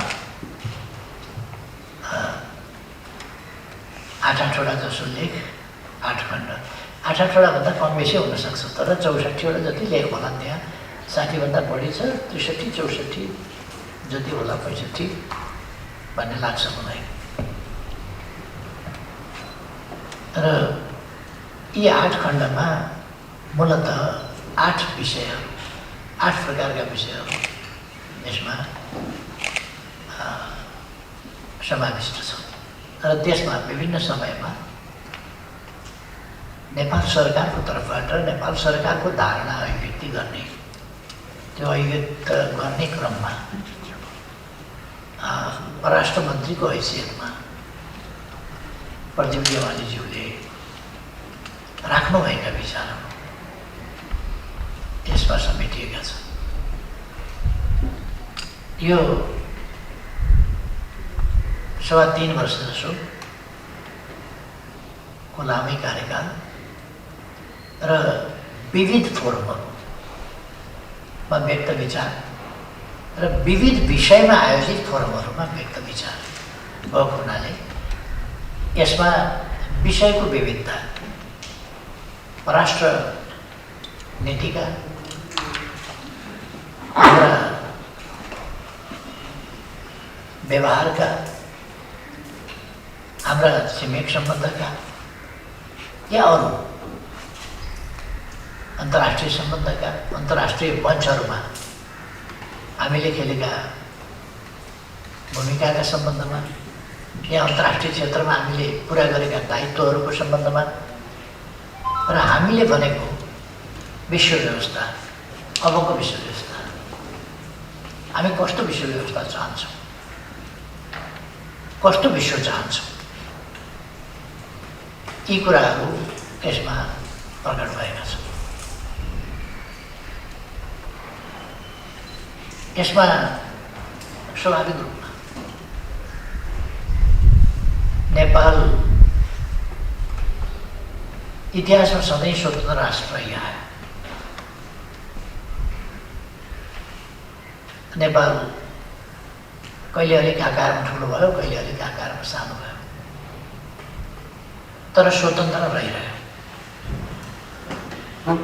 नेपालको राष्ट्रिय अस्तित्व, सार्वभौमसत्ता, स्वाधीनता, स्वतन्त्रता जस्ता कुरा यी आजका मात्रै विषय होइनन्। हाम्रा राष्ट्र उत्पत्तिदेखि अथवा यी शास्त्रहरूमा उहिलेदेखि वर्णित जम्बूद्वीपे भारतवर्षे उत्तराखण्डे नेपाल देशे भनेदेखि यसमा नेपाल देशको चर्चा छ। मैले एकाध प्रसङ्गमा बोलेँ, अस्तिको दिन पनि एउटा बोलेको थिएँ, अस्तिको दिनको अघिल्लो दिन योगको प्रसङ्गमा 7 गते मैले बोलेको थिएँ। मैले त्यसमा हिमवत खण्ड, खास गरेर वेदहरूको उत्पत्ति, अरू खोज अध्ययन अनुसन्धानको उत्पत्ति र त्यस बेलाको विकास खास गरी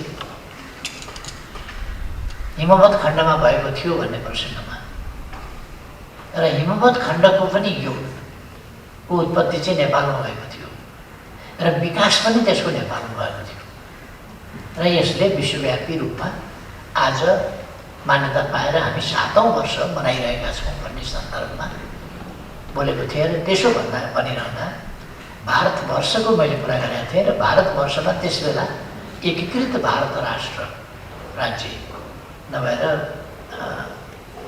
भारत विभिन्न राज्य र राजा रजौटाहरूमा विभक्त थियो, पछि एकीकृत भयो।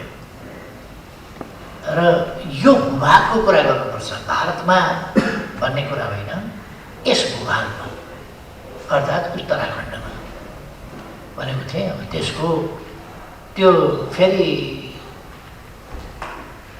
कुनै आगाको फिल्मको छोए जस्तो झस्का पर्ने खालको भयो। किन झस्का पर्छ? त्यसरी इतिहासका तथ्यहरू, सत्यहरू, स्वाभाविक सामान्य कुराहरूलाई पनि सामान्य रूपमा किन लिइँदैन? म त्यो अचम्म लाग्छ कि सामान्य सत्यलाई पनि सामान्य सत्यको रूपमा किन लिइँदैन? सामान्य सत्यलाई सत्यकै रूपमा लिनुपर्छ हामीले, जुन वास्तविकता हो त्यसैलाई। परापूर्वकालदेखि नै भारत राज्य, भारत राष्ट्र एकीकृत थियो भन्ने त सत्य त होइन। त्यहाँ अनेक राजा रजौटा थिए।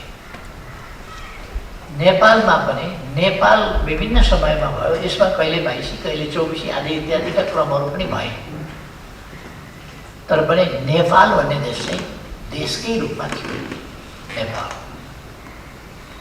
यसकारण यो भूखण्डको र दुनियाँका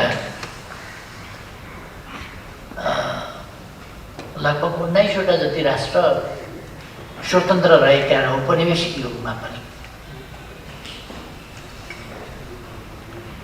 ती स्वतन्त्र रहेका 19 राष्ट्र त ती त अरूलाई कब्जा जमाउने राष्ट्रभित्र पनि परे, ती पनि भए थिए। अर्थात् हामीले हाम्रो भूगोलले होस्, हाम्रा पूर्वजहरूको यस भूभागप्रतिको, यस भूमिप्रतिको, यसलाई राष्ट्र राज्यको रूपमा उपस्थित गराउने र यसलाई संरक्षण गर्ने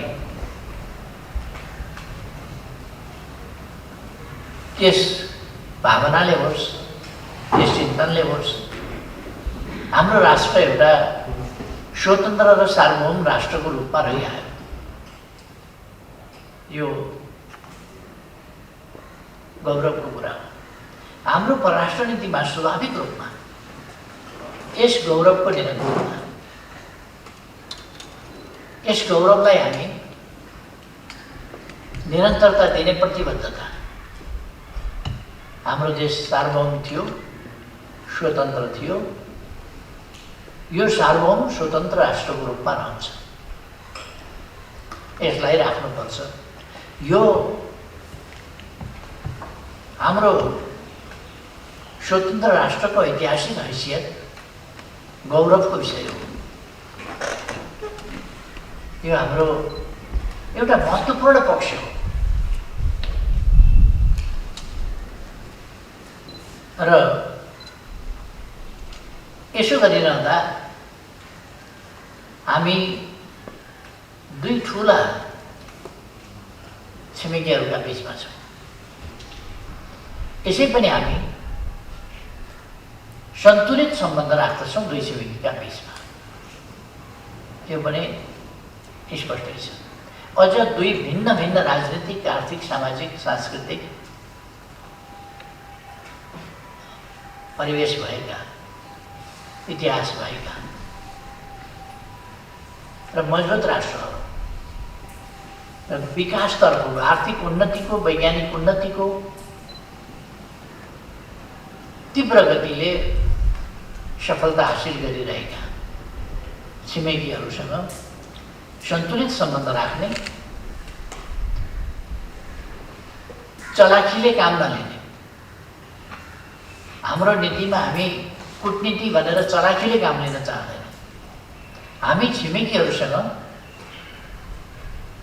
इमान्दार सन्तुलित सम्बन्ध राख्न चाहन्छौँ। एउटाको विरुद्ध अर्काको कार्ड खेल्ने त्यो काम पनि गर्दैनौँ।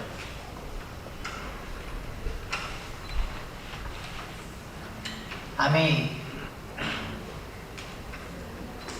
हाम्रो परराष्ट्र सम्बन्ध हामीले परिभाषित गरेका छौँ। जस्तो अघि भर्खर प्रदीपजीले भन्नुभयो, हामीले परिभाषित गरेका छौँ।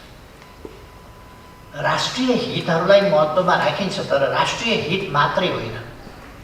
राष्ट्रिय हितलाई प्राथमिकतामा राख्दा त्यहाँ न्याय र त्यहाँ अन्तर्राष्ट्रिय उत्तरदायित्व, यी कुराहरूलाई छोडियो भने राष्ट्रिय हित या त अन्तर्राष्ट्रवाद हुन्छ या सङ्कीर्ण राष्ट्रिय स्वार्थ केन्द्रित हुन्छ। त्यसले अन्तर्राष्ट्रियवादलाई समाउँदैन, अन्तर्राष्ट्रिय भाइचारालाई समाउँदैन। हाम्रो वसुधैव कुटुम्बकम भन्ने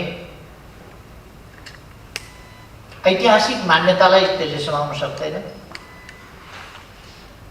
र राष्ट्रिय हित मात्रै हेर्ने कुरा साना राष्ट्रका लागि त झन् उपयोगी हुनै सक्दैन। त्यहाँ जस्टिस, त्यहाँ इन्टरनेसनल अब्लिगेसन जोडिनुपर्छ र मात्रै साना राष्ट्रहरूका लागि उपयोगी हुन सक्छ र अन्ततोगत सबै ठुला साना राष्ट्रका लागि विश्व शान्ति स्थापना गर्ने, विश्वमा शान्ति कायम राख्ने र विश्वमा साझा समृद्धिका लागि साझा प्रयासहरू केन्द्रित गर्ने कुरामा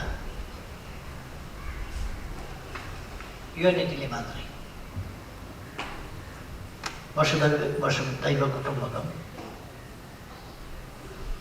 र त्यसो गरिरहँदा राष्ट्रिय हितहरूको रक्षा र सम्वर्धन न्यायपूर्ण र अन्तर्राष्ट्रिय उत्तरदायित्व सहित हुनुपर्दछ भन्ने हामी ठान्दछौँ।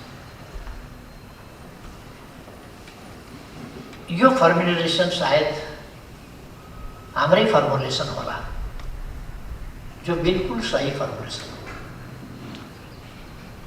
हामीले भनेका छौँ यो हाम्रो देशको आकारले मात्र होइन, हाम्रो देशको वर्तमान परिस्थितिको कारणले मात्रै होइन, हाम्रो देशको अहिलेको तुलनात्मक रूपमा कमजोर हालत छ भन्ने हिसाबले मात्रै होइन। हामी सार्वभौम हिसाबले नै हाम्रा नीतिहरू शान्तिको पक्षमा हामी छौँ र शान्तिको पक्षमा हामी नीतिहरू तय गर्छौँ। मानव जातिको कल्याण विश्व शान्तिबाटै सम्भव छ। त्यसकारण हाम्रा नीतिहरू, हाम्रा अन्तर्राष्ट्रिय सम्बन्धलाई निर्देशित गर्ने नीतिहरू विश्वमा शान्ति छाउनुपर्छ भन्ने कुराबाट निर्देशित छ। त्यसकारण हामी हतियारको, खास गरी पारमाणविक हतियारको अथवा मास डिस्ट्रक्सनका त्यस्ता हतियारको पक्षमा छैनौँ। हामी अरू प्रकारका जमसुरीपन वा त्यस्ता कुराहरूको पक्षमा छैनौँ। हामी रेडियो वेपन्स अथवा न्युक्लियर वेपन्स त्यस्तोको पक्षमा छैनौँ। तिनको निर्माण, तिनको सङ्कलन, तिनको सङ्ग्रह, तिनको विस्तारको पक्षमा छैनौँ। यो अहिले हाम्रो निम्ति मात्र होइन, हामीले विश्वले नै यस्तो नीति अपनाउनुपर्छ भन्ने ठान्छौँ। मानव जाति र धरतीको लागि खतराको रूपमा कुनै अस्त्र निर्माण र सञ्चित गरिरहनु। विश्व शान्तिको पक्षमा यी कुराहरू कुनै पनि समय खतरनाक हुन सक्छ। अहिले एउटा ग्लेसियर भत्कियो अथवा एउटा पहिरो भत्किएर नदी एकछिन थुन्यो, त्यो विस्फोट हुँदा, त्यो भत्किँदा मेलम्ची लगायत सखाप पार भने हतियारमा यो थन्काएर राखेका त्यस्ता हतियारहरू, विनाशकारी हतियारहरू कथन कदाचित विस्फोट भयो भने हामीले ससाना त्यसका अरू प्रयोजनका लागि इलेक्ट्रिसिटी बिजुली निकाल्न प्रयोग गरिने कुराका लागि भएका भोपाल हेरेका छौँ, चेर्नोबिल हेरेका छौँ, अरू ठाउँका हेरेका छौँ, जापानको हेरेका छौँ। साना लिकेजले कत्रो चाहिँ खतरा पैदा गर्छ भने त्यस्ता हतियार नै विस्फोट भयो भने या तिनको प्रयोग कुनै हिसाबले भयो भने के हुन्छ दुनियाँमा। त्यस कारण हामी यस्तो कुरामा अत्यन्तै सजग छौँ र हामी हाम्रो फरेन पोलिसी, हाम्रो आन्तरिक पोलिसी, हाम्रो डेभलपमेन्ट पोलिसी, यी सबै कुराहरू मानव जातिको माया गर्ने र धरतीको माया गर्ने कुराबाट सुरु हुन्छ। हामी मानव जातिलाई माया गर्छौँ, हामी धरतीलाई माया गर्छौँ। हाम्रा सबै नीतिको प्रस्थानबिन्दु यही हो। हामी हाम्रो देशलाई माया गर्छौँ, हाम्रो जनतालाई माया गर्छौँ। हाम्रा नीतिहरूको बाह्य सम्बन्धका वैदेशिक सम्बन्ध सम्बन्धी नीति हौँ अथवा आन्तरिक नीतिहरू हौँ, विविध विषयका नीतिहरू हौँ, यिनीहरूको आधार जग भनेको त्यही हो। हामी हाम्रो देशलाई माया गर्छौँ, हाम्रो जनतालाई माया गर्छौँ, हामी मानव जातिलाई माया गर्छौँ र धरतीलाई माया गर्छौँ। हो यसैबाट हाम्रा सम्पूर्ण नीतिहरू प्रादुर्भाव हुन्छ। र यो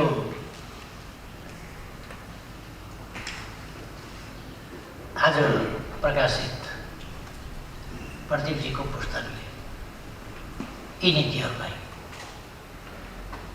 सबैसँग मित्रता गर्ने, कसैसँग शत्रुता नगर्ने र शत्रुता छैन भन्ने हाम्रो नीतिलाई यसले प्रतिबिम्बित गर्छ।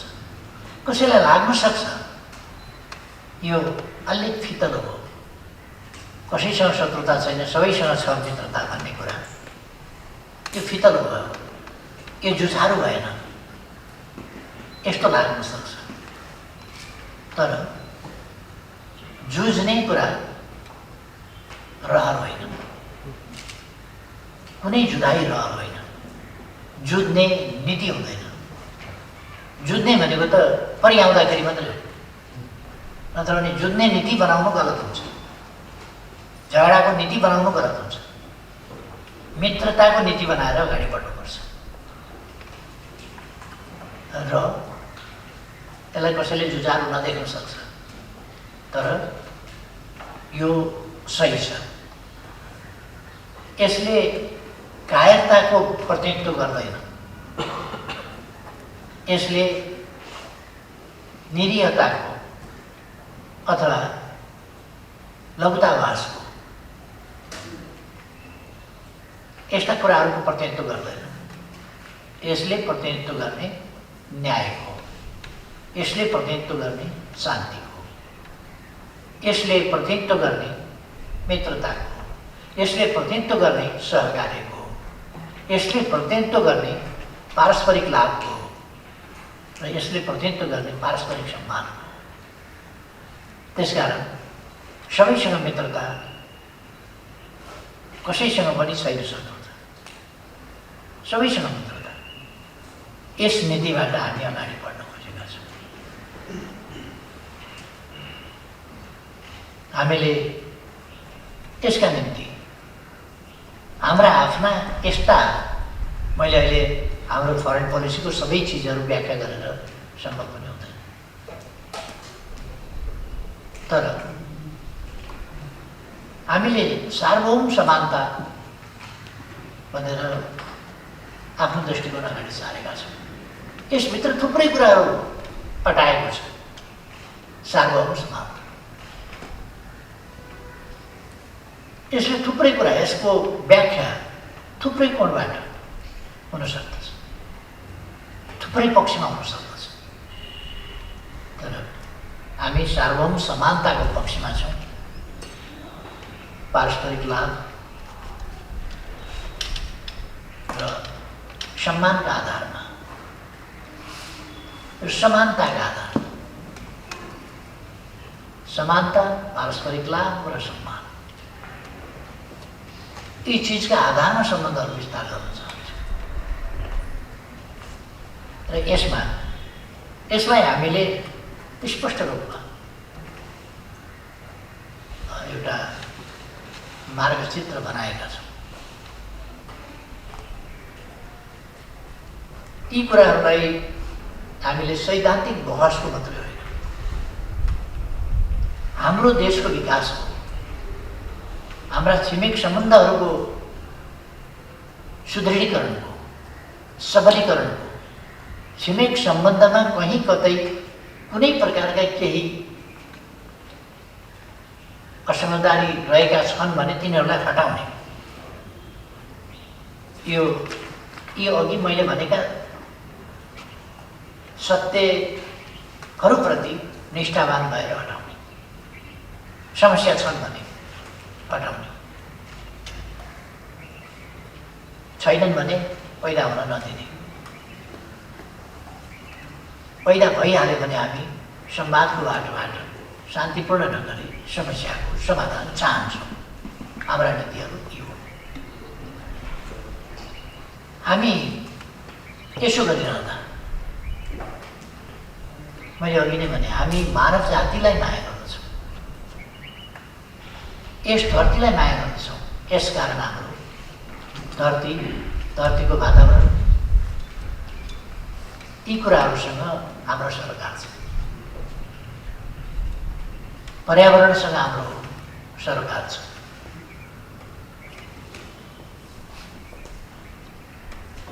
यो सरोकार कुनै राष्ट्रको पनि राजनीतिक स्वार्थले विश्वको वातावरण सम्बन्धी प्रश्न, त्यसलाई बिग्रिन नदिने प्रश्न, यस्ता कुराहरूमा सहकार्य गर्ने कुरामा कुनै हिसाबको कमी रहनु हुँदैन। मानव अधिकारको प्रश्नलाई हामीले खालि सुपरफिसियल ढङ्गले मात्रै लिनु हुँदैन। मानव अधिकार भनेको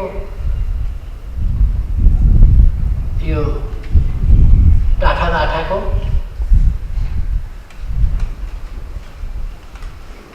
मानव अधिकार मात्रैको कुरा होइन।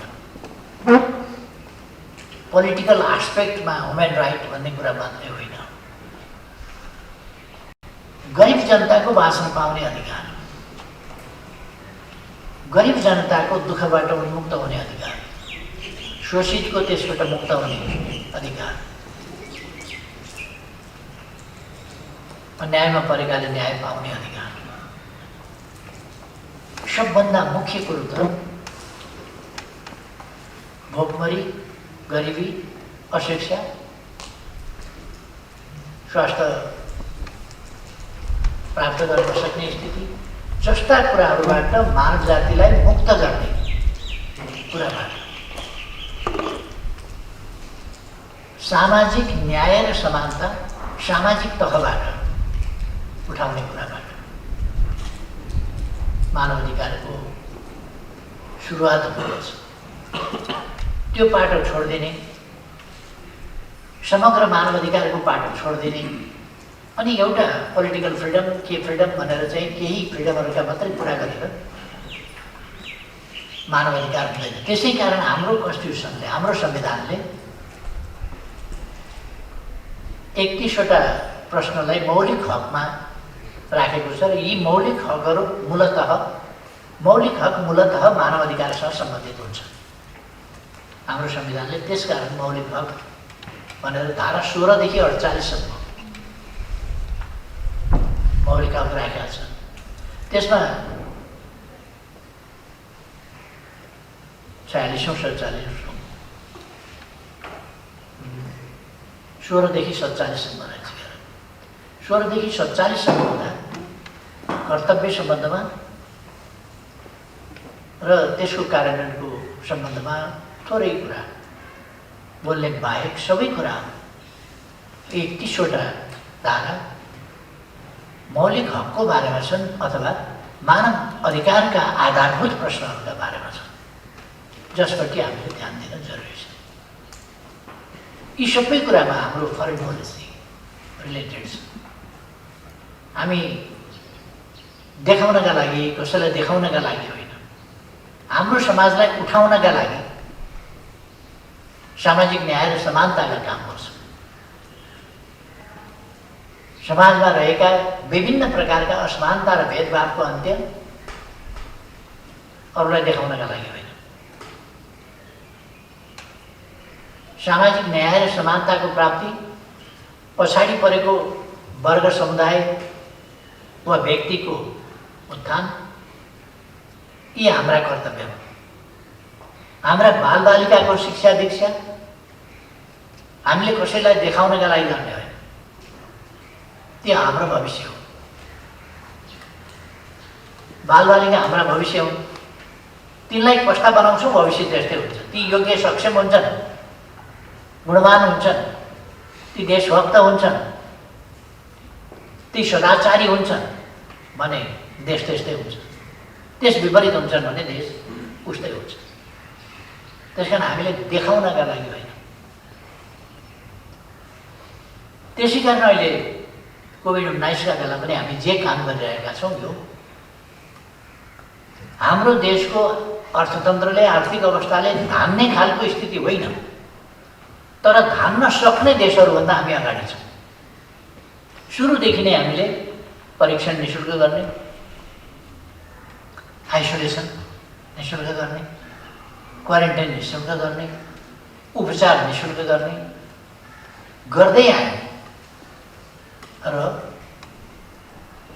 अब खोप पनि निःशुल्क गरिरहेका छौँ। सुरुदेखि नै खोप पनि हामीले निःशुल्क गरेका छौँ। साधारणतया भन्यो भने हामीभन्दा आर्थिक अवस्था धेरै अतुल्य ढङ्गले मजबुत भएका देशहरू पनि हामीले जनतालाई उपलब्ध गराइरहेको सुविधा उपलब्ध गराइरहेका छैनन्। हामी उपलब्ध गराइरहेका छौँ। सुरुदेखि जनतालाई बचाउन हामी जसरी लाग्यो। कोभिड आउने बित्तिकै पनि हामीले भन्यौँ जनताको जीवन रक्षा पहिलो कुरा हो, लाइफ इज फर्स्ट। यसमा कतिपय विवाद पनि भयो। अन्तर्राष्ट्रिय रूपमै दुईटा अभिमतहरू देखा परे, इकोनोमी फर्स्ट वा ह्युम्यानिटी फर्स्ट। हामीले इकोनोमी त मान्छेलाई चाहिने हो, मान्छे बाँच्यो भने इकोनोमी हुने हो। त्यस कारण पहिले मान्छे बचाउँ, इकोनोमी बन्छ। मान्छे बचेन भने इकोनोमी बन्दैन।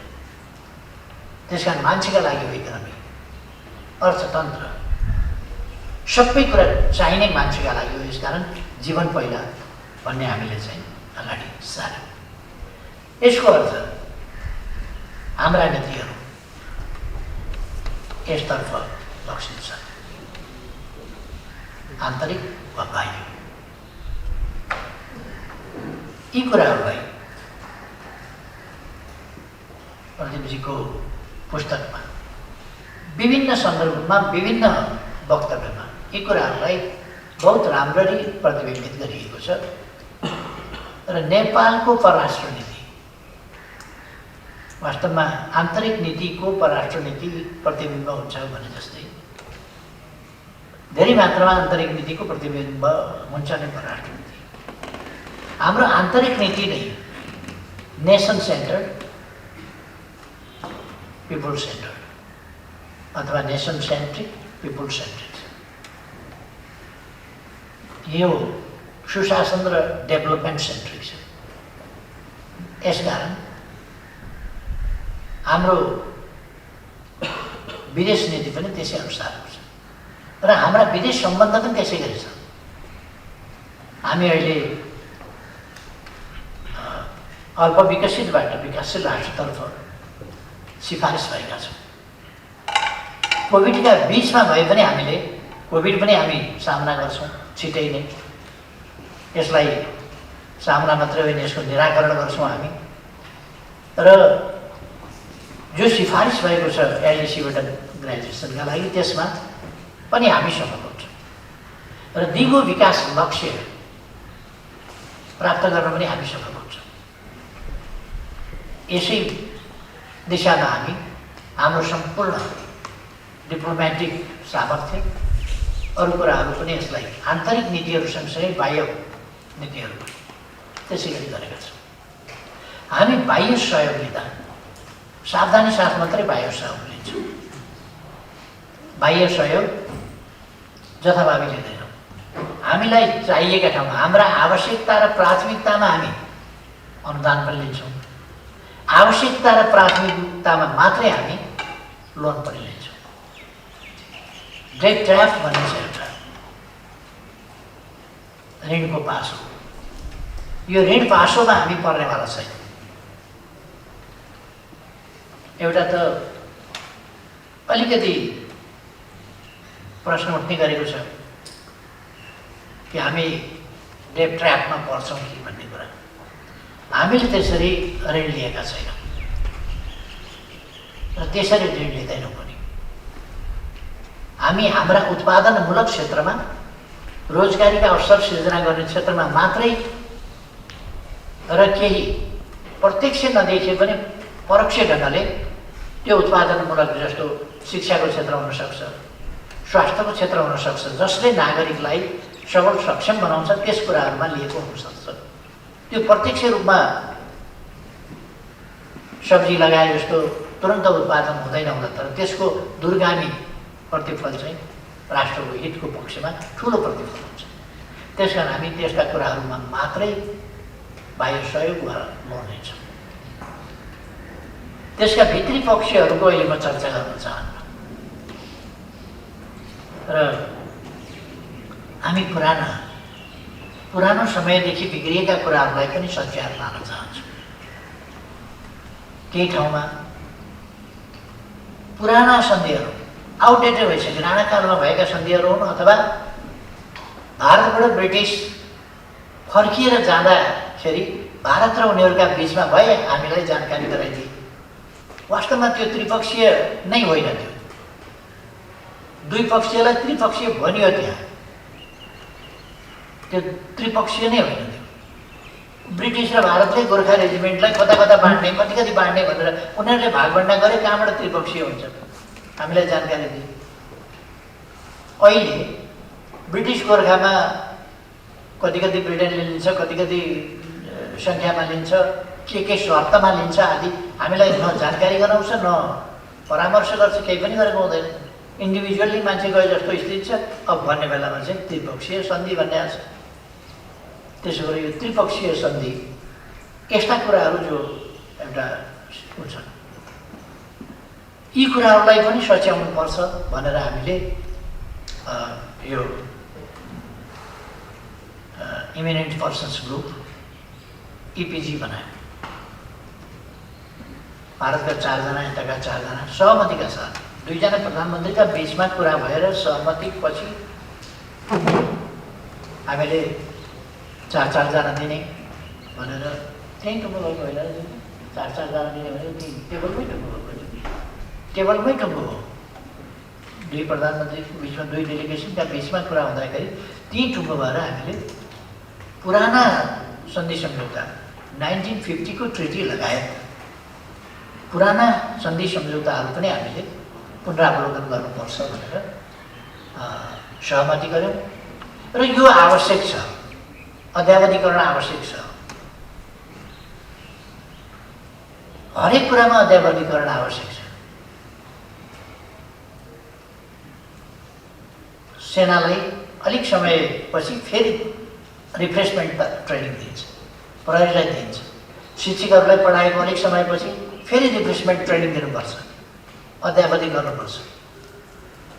यस्तो त तपाईँले गाडी किन्नुभयो भने अलिक पछि ओभरअल गर्नुपर्ने हुन्छ, अलिक पछि त्यसलाई अध्यापति गर्नुपर्ने हुन्छ, भएन भने त्यो चल्न छोड्छ। यो त सबै कुरामा यो नेचरल कुरा हो अध्यापति गर्नुपर्ने। र त्यति बेलाका परिस्थिति, त्यति बेलाका शक्ति सन्तुलन, त्यति बेलाका मान्यता आदि कुराहरूले, जे कुराहरू हिजो भएका हुन्छन् ती यथावतै अगाडि जान सक्ने स्थिति हुँदैन। त्यसै कारण सिस्टम फेरिन्छन्, त्यसै कारण संविधान फेरिन्छन्, त्यसै कारण संविधान संशोधन हुन्छन्, त्यसै कारण अध्यावधिकरण गरिन्छन्, कानुनहरू त्यसै कारण परिवर्तन हुन्छन् भने सम्बन्धहरू र सम्झौताहरू पनि तदनुसार नै अध्यावधिक गर्नुपर्छ यदि तिनलाई ताजगीका साथ उपयोगी ढङ्गले सञ्चालन गर्ने हो भने। त्यसर्थ हामीले त्यो इपिजी पनि बनायौँ र त्यसले 2 वर्षसम्म सघन ढङ्गले काम गर्यो र सहमतिका साथ दस्तावेज पनि गयो। हामी अपेक्षा गरिरहेका छौँ त्यसलाई दुवैतर्फबाट बुझ्ने खालको स्थिति बन्ला, भन्नुपर्छ। हामी ठान्छौँ अन्तर्राष्ट्रिय, क्षेत्रीय वा उपक्षेत्रीय यस्ता सङ्गठनहरू पनि निर्माण हुन्छन्। कहिले कहिले तिनीहरूको उपादेयता नहुन सक्छ। उपादेयता सिद्धियो भने, जुन उद्देश्यका लागि बनाइएको थियो त्यसको उपादेयता सिद्धियो भने त्यसलाई हामीले सहज ढङ्गले विघटन पनि गर्न सक्छौँ। तर न छलफल छ, न विघटन हुन्छ, न उपादेयता छ, न उपादेयता छैन, त्यसको पनि कुनै ठेगान छैन। कसको मनमा के छ, कसको मनमा के धारणा हो त्यो पनि टुङ्गो छैन। त्यसरी शिथिलीकरण गर्नु हुँदैन, त्यसरी शिथिल बनाउनु हुँदैन। यो साझा सवालहरूलाई साझा ढङ्गले नै निरूपण गर्नुपर्छ। यद्यपि कसैले नमान्ने बित्तिकै नै त्यसको अस्तित्व समाप्त हुन्छ, त्यसको प्रभावकारिता अन्त्य भइहाल्छ। त्यसकारण त्यो नमान्ने हो भने पनि परामर्शका साथ। अब हामी सार्कको अध्यक्ष छौँ, तर अब सार्कको सम्मेलन आयोजना गर्न सकिएको छैन। हामी चाहिरहेका छौँ, अन्त हुँदैन भने हामी आयोजना गर्छौँ सार्कको सम्मेलन। हामी विभिन्न सम्मेलनहरू गरिरहेका छौँ। संयुक्त राष्ट्र सङ्घको महासभा त हामीले अलिअलि संयुक्त राष्ट्र सङ्घको बिल्डिङमा, सभाकक्षमा धेरै जसो बाहिरैबाट सम्बोधन गरेर गर्नु पर्यो, हुँदो रहेछ त्यसरी भने अरू पनि चिजहरू हुन सक्छन्। यस्ता कुराहरूलाई हामीले रिजनल अर्गनाइजेसनहरू अथवा द्विपक्षीय अर्गनाइजेसनहरू या त्यस्ता संयन्त्रहरू वा त्रिपक्षीय संयन्त्रहरू यस्ताहरूलाई पनि पारस्परिक हितको आधारमा अगाडि बढाउनु पर्छ र पारदर्शी ढङ्गले यिनका औचित्य, आवश्यकता, उपादेयता रहेको नरहेको निष्कर्ष पनि हामीले पारदर्शी ढङ्गले नै गर्नु बाँच्ने हुन्छ।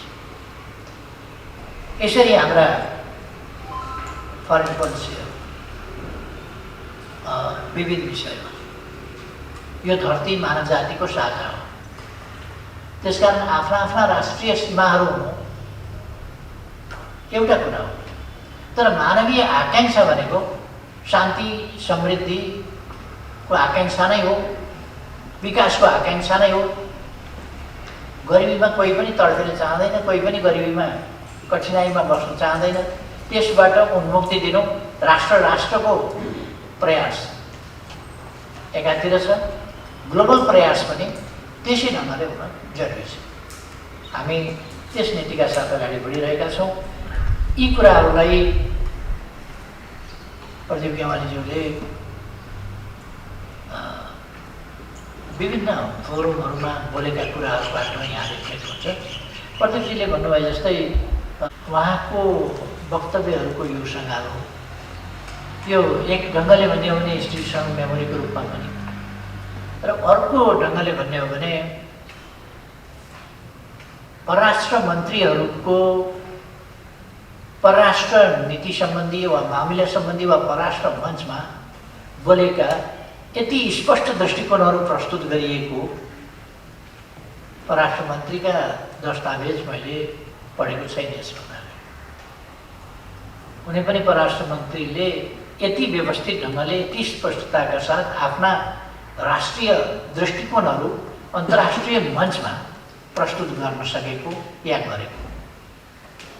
यसमा बोल्डनेस छ, यसमा न्याय सत्यप्रतिको निष्ठा छ, यसमा न्यायको आग्रह छ, यसमा शान्तिको चाहना छ, यसमा मानव जाति दुःखमुक्त हुनुपर्छ भन्ने भाव छ। यी सबै कुराहरू चाहिँ भाव मात्रै होइन, यसमा प्रष्टै रूपमा ती कुराहरू आउँछन् र एउटा रेस्पोन्सिबल विश्व प्रणाली, चाहे त्यो संयुक्त राष्ट्र सङ्घको सुधारको प्रश्न होस्, अबको विश्व समानतातर्फ उन्मुख विश्व हो। त्यसकारण संयुक्त राष्ट्र सङ्घको सुधारको प्रयास अबको विश्व समानतातर्फको यात्रामा अगाडि बढेको विश्व हो भन्ने कुरालाई मान्यता राखेर नै अगाडि बढ्नुपर्छ भन्ने पनि हाम्रो दृष्टिकोण रहेको छ। हामी न्यायको पक्षमा छौँ, समानताको पक्षमा छौँ। हामीले सोभरेन इक्वालिटी भनेको त्यही हो, सार्वभौम समानता। राष्ट्रहरू विकासमा अगाडि पछाडि हुन सक्छ, राष्ट्रहरू जनसङ्ख्या वा भूगोलमा ठुला वा साना हुन सक्छन्, तर राष्ट्रको हैसियतमा तिनको एउटै भोट हो। एउटै भोट हो भने अनेस्टली एउटा भोटको अभ्यासमा, सही अभ्यासमा सबै हुनुपर्छ भन्ने हाम्रो नीति उहाँका वक्तव्यहरूमा प्रतिबिम्बित छन् र सघाइएका छन्। मौसम अनुसारका कुरा, मौसम अनुसारका चर्चा मान्छेहरूले गर्ने गर्छन्। एकजना भूतपूर्व प्रधानमन्त्रीले एउटा विदेशी टेलिभिजनमा इन्टरभ्यू दिएको मैले अस्ति, इन्टरभ्यू होइन एउटा संवाद कार्यक्रममा भाग लिएको देखेँ। यो माइक्रो म्यानेजमेन्टमा लाग्न हुँदैन, तपाईहरु माइक्रो म्यानेजमेन्टमा नलाग्नुस्। नेपालको सन्दर्भमा तपाईहरुको माइक्रो म्यानेजमेन्टमा होइन, ठुला कुरामा हात हाल्नुस् न, पोलिसी मेटरमा हात हाल्नुस् न, ठुला कुरामा हात हाल्नुस् न। त्यो जथाभावी किन हुन दिइराख्नु भएको छ तपाईहरु? उहाँको भनाइ मलाई आश्चर्य लाग्यो। तैपनि आफूलाई देशभक्तै हुँ भनेर हिँडिरहेका छन्। माइक्रो म्यानेजमेन्टमा चाहिँ हात नहाल्नुहोस्, ठुला कुरामा हात हाल्नुहोस्, पोलिसी मेटरमा हात हाल्नुहोस्। अर्को पूर्व प्रधानमन्त्रीजी खुलेआम भन्छन्, के हेरेका होलान् हाम्रा लोकतान्त्रिक छिमेकीहरूले, मित्रहरूले? यस्तो हुँदाखेरि पनि के हेरेका होला भने के चाहिँ गरिदिनु पर्ने? उहाँले के हेरे होला, अचम्मै लाग्छ मलाई भनेर भन्नु।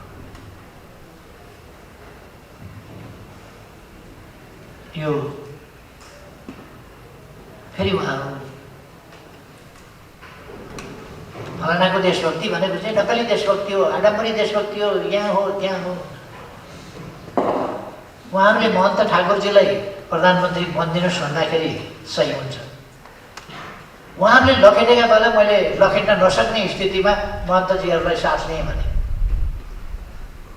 मैले उहाँलाई लिड गरिदिनुहोस् हामीलाई भनेको छैन, म तपाईँको पोलिसीका पछाडि जान्छु भनेको छैन। अर्को कुरो उहाँहरूसँग कुनै एग्रिमेन्ट पनि गरेका छैन।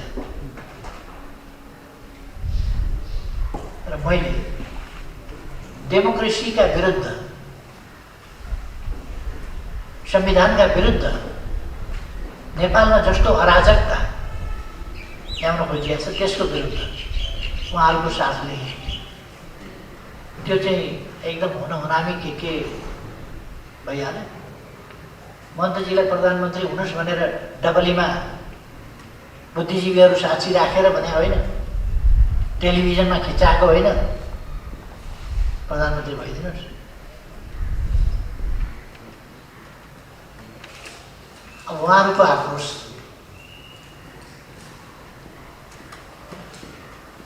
मैले एकपल्ट भनेको थिएँ, रिसाएको बिरालोले खामुची हुन्छ।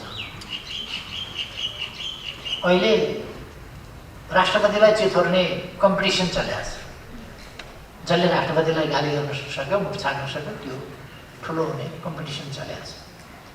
हिजो पनि केही भूतपूर्वहरूको लस्करले प्रेस मिट द प्रेस गरेर देखेको थिएँ मैले। त्यसमा पनि राष्ट्रपतिमाथि, राष्ट्रपतिभन्दा राजै राम्रो भन्नेसम्म उहाँहरू पुग्नुभयो। खै कति बेर के बोल्ने र फेरि लोकतन्त्रका दुहाई दिने। राष्ट्रपतिले हामीले जे अधिकार दिएका छौँ राष्ट्रपति त्यसमा सीमित हुनुहुन्छ, त्यसमा सीमित हुनुपर्छ। तर उहाँहरूको सम्बन्धमा मलाई धेरै केही भन्नु छैन। यो आफ्नो आफ्नो कल्चरल लेभलको पनि कुरा होला। र अर्को कुरा के भने यो गणतन्त्रप्रतिको गैरभाव पनि होला भित्री।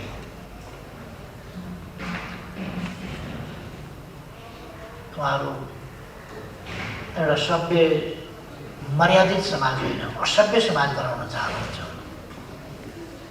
उहाँहरूका भलाइ, चालाइ, अभिव्यक्ति यी सबै कुराहरू त्यो देख्नुहुन्छ। म यता जान चाहन्न, तर यो कुरा खालि यो बाह्य हस्तक्षेप भन्ने कुराहरू, बाह्य हस्तक्षेप हुनसक्छ, हुने गरेको छ।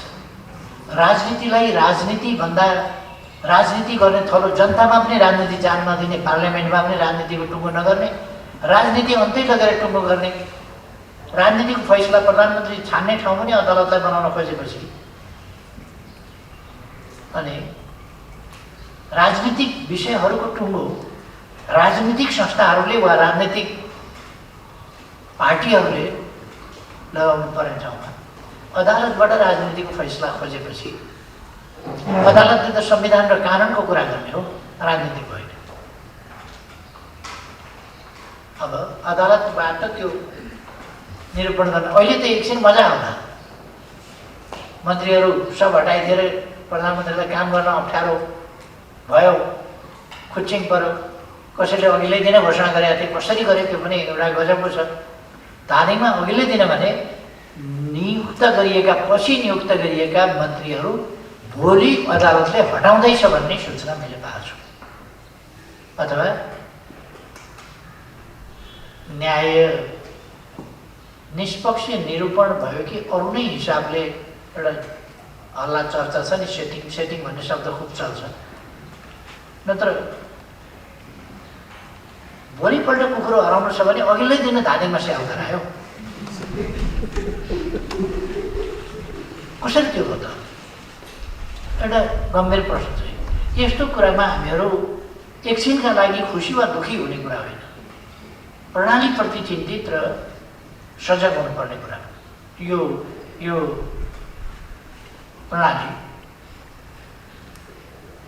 प्रणालीप्रति हाम्रो सजगता आवश्यक छ। हामीले प्रणालीहरू सधैँ अग्नि परीक्षामै हुन्छन्। तिनले प्रणालीले परिणामबाट आफ्नो सहीपना र श्रेष्ठता साबित गर्नै पर्छ, त्यो हो। तर प्रणालीलाई कार्यान्वयनमै जान नदिकन कार्यान्वयनको प्रारम्भै हुन नदिकन फेरि भत्काउनेतिर लाग्नु यो खतरनाक विषय हो, खतरनाक कुरा हो। त्यसो भएर हाम्रो लोकतान्त्रिक प्रणाली र लोकतान्त्रिक प्रणालीको परराष्ट्र नीति लोकतान्त्रिकै हुन्छ। हाम्रो सामाजिक न्याय र समानता सहितको आन्तरिक नीति त्यसको प्रतिबिम्ब अन्तर्राष्ट्रिय मञ्चहरूमा त्यस्तै हुन्छ। जुन कुराको दृष्टान्त प्रदीप नेवारीजीको पुस्तिका हो। म उहाँलाई नेपालको सही ढङ्गले प्रतिनिधित्व गरेर अन्तर्राष्ट्रिय फोरमहरूमा नेपालको दृष्टिकोण सशक्त ढङ्गले प्रस्तुत गर्नुभएकोमा धन्यवाद भन्न चाहन्छु।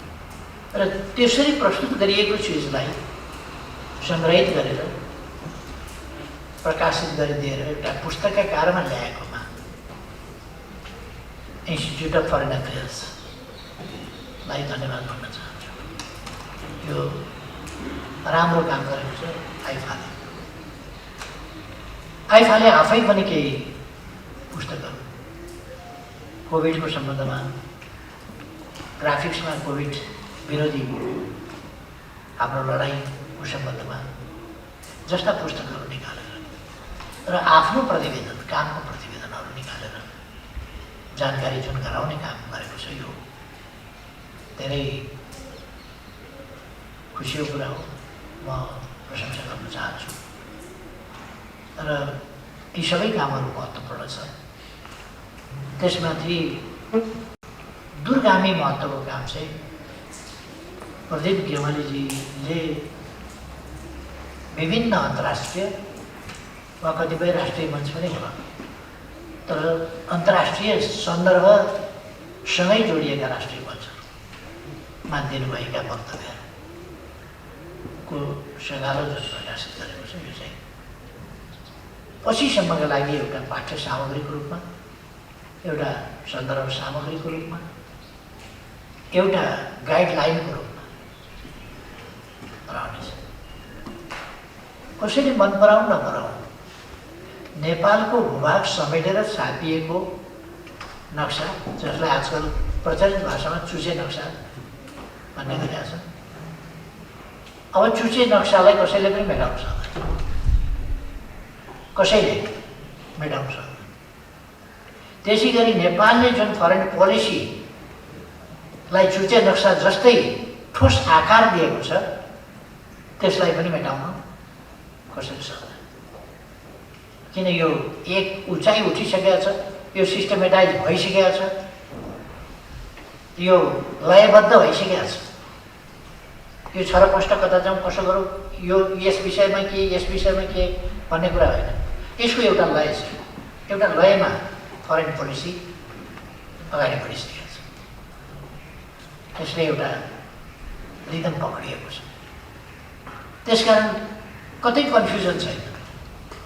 हरेक इस्युमा हामी कन्फ्युजनमा छैनौँ, क्ल्यारिटी छ। अर्थात् यसले लय समातेको छ। यसलाई कसैले भेट्न सक्दैन। र यो पुस्तक त्यो लयको प्रतिनिधित्व र भोलिका लागि गाइडेन्स र कसैले मेट्न नसक्ने एउटा स्टेवार्ड हो। यसले काम गर्नेछ, मैले विश्वास लिएको छु। र म प्रदीपजीलाई फेरि पनि धन्यवाद भन्न चाहन्छु। यो नेपालको फरेन पोलिसीका विविध आयामहरूलाई विभिन्न मञ्चहरूमा यसरी सशक्त रूपले प्रस्तुत गर्नुभएकोमा, यस प्रस्तुतिलाई निकालेकोमा फेरि धन्यवाद भन्न चाहन्छु आइफालाई। सबै साथीहरूलाई यो कोभिडको सन्दर्भमा सजग रहन आग्रह गर्न चाहन्छु।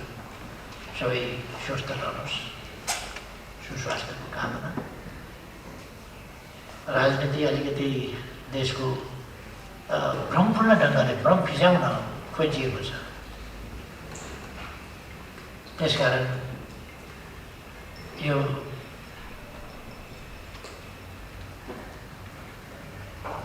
पार्लियामेन्टमा खुर्सानीको धुलो बोकेर जानेहरू, पार्लियामेन्टको लडाइँ माइकले हानेर गर्नेहरू सँगको यो लडाइँ शान्तिपूर्ण र सत्यको अस्त्रबाटै हामी जित्न सक्छौँ भन्ने मैले विश्वास लिएको छु। त्यसकारण चिन्ता गर्नु पर्दैन भन्ने पनि म साथीहरूलाई आश्वस्त पार्न चाहन्छु।